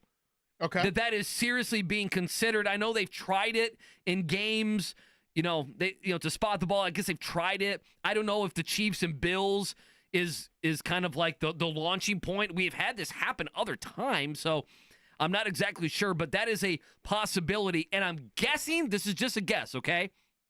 I'm guessing that eventually, whether it's next year or the year after, this technology is going to be, or if not already, is going to be good and ready to go. It's got to be. That our kids will look at NFL football and say, oh, there was a time where a 65-year-old man... curl up here. Let me tell you about the chain game. Let me tell you about the chain game, to where a guy just kind of eyeballed the biggest play, in the playoffs, and we thought he got it here, but it's actually an inch forward, then they moved it back. There is a time where we're going to look back and say, what the hell were we doing? Yes, there will be a time, and they're going to absolutely be looking at us cross-eyed. Yep. On that end. Okay, so this is Andrew Luck. He made an appearance on the very popular podcast, the Barstool podcast, Pardon My Take. And again, we've mentioned Andrew Luck, obviously the new GM of the Stanford football program. And during the podcast, they brought up John Gruden, who he's now a Barstool employee. Is that correct? Yeah, and he's fantastic. He's excellent. And they got the old IU center as a Barstool. Is client the right word? He's going to try and play in the NFL, right? I think so, yeah. He was on with JMV. What was his name? Cahill? Yeah, I'm blanking, but you're right, yeah. And a great video of Gruden, as the kid walked into the office there, Gruden immediately said, get down in a stance. And let's see your, form, I guess, if you will. Let's see your three-point stance, man. Dude, I'm telling you, Gruden's great. So he's fantastic. Andrew Luck, for those that have been, again, living under a rock, I'd say the people that love Andrew Luck the most in this world are Bruce Arians and John Gruden. And John Gruden, like me, loves the Andrew Luck cadence. So the great Barstool employees, the Pardon My Take guys, Big Cat and PFT, they asked Andrew Luck to mimic his cadence. You have the greatest snap count in history, so he wants you to do the snap count. So there's a couple different ways, but like the biggest way is this. Everybody knows, hut is like the word to go. Yeah. So I preferred the hut rhythm as opposed to the hut rhythm. Okay. Right. So an on one would be like, so go, color number hut. So go, green 80 hut, and that's the ball snapped. Right. Yeah. And so then a hard count. The one I preferred, the one I settled on, the one I'd consider as part of my it's my baby. Yeah. And I'd be curious if other coaches or other quarterbacks think about this. Was like the so go green 90 hut. I jumped. Yeah, that was awesome. That's great.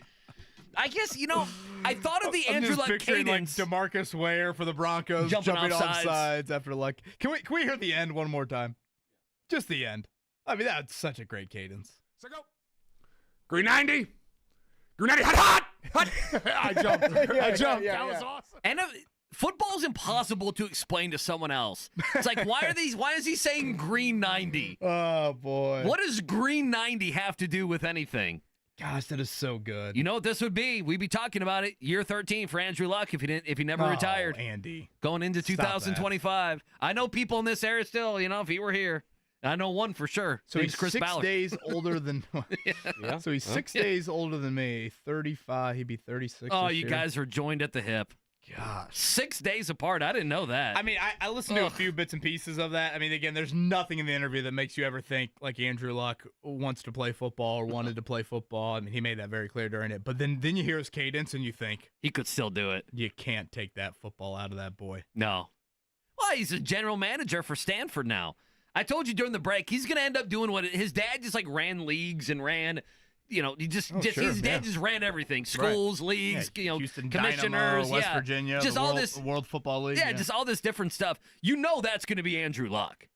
Like he'll run Stanford for a while, then he'll go somewhere else, then he'll run something else. Like eventually he'll be running major things in football. What about the czar of college football? Well, doesn't that have to be Nick Saban? I know. Everyone smooches You sound up like to James Saban. Franklin. I actually disagree with that. I don't want it to be Saban because he's not all in on NIL. Andrew Luck would be fine with NIL. Well, and I'm curious too with some of these guys and wanting to be again whatever. Peyton Manning should be the commissioner of the NFL one day or something along those lines. Does that scratch your competitive itch though? To me, it's just a great paycheck for those guys. Right. I don't know if it does. Luck and again, does the GM of Stanford does that scratch more of that competitive itch for Andrew Luck? I don't know why, but Brad Stevens, does being the GM of the Celtics that still Stevens is probably not the right example of it. I'm trying to think of guys. I actually don't think Stevens is a bad example. I mean, we are getting ready if Indiana doesn't make the tournament to do the Brad Stevens stuff again. I mean, many of these years, whether it be, I know, especially at Kentucky, teams have reached out to Brad Stevens in some way. Through back channels, through agents, whatever it may be, they've reached out to Brad Stevens. What was the press conference recently? Was it the North Carolina AD that mentioned Brad Stevens when he introduced Belichick? Or am I imagining things? I didn't see that. Did you see this? No, I didn't see that. Oh, boy, can you imagine if Brad Stevens comes back to college basketball and goes to North Carolina? I thought he said something, and I could be wrong on this. Mark, can you look this up? I thought he said something of like, when we had an opening at for the football program, it's like calling Brad Stevens for your basketball program. I thought he said that. Wow. Referring to Belichick. But I could be wrong on that. I have no idea. But the first thing that came up was 3 years ago where there were rumors of North Carolina after Roy Williams retired. See, I thought he said it at Belichick's presser a few weeks ago. We're going to have to deal with that. I don't know. Because North Carolina, I can't believe I missed that. Duke blitzed him the other night. Yeah, that wasn't close.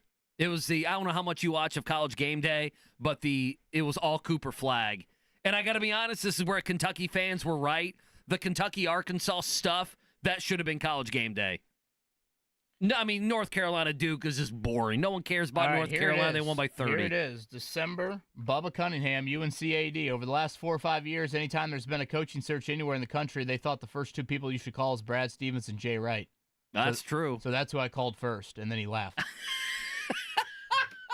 That's great. With Belichick awkwardly standing next to him. Well, I mean, I just figured you throw Bruce Pearl, Indiana fans will get all three, Stevens will be the assistant coach. Tell that to Andy Will Wade Sweeney over there. I love Will Wade. What did McNeese State do this weekend? We'll have to start giving a McNeese State update. What do we got cooking tomorrow? No Carlisle tomorrow. He's back on Thursday. Yeah, we'll do some Hall of Fame talk with Mike Chappell. Probably should get somebody Pacers related on. Trade deadline coming up Thursday. Again, 9 o'clock tip tonight, Pacers and Jazz out west. Jake and Jimmy coming up at noon. JMV at 3 o'clock. Have a good afternoon right here. 93.5, 107.5 The Fan.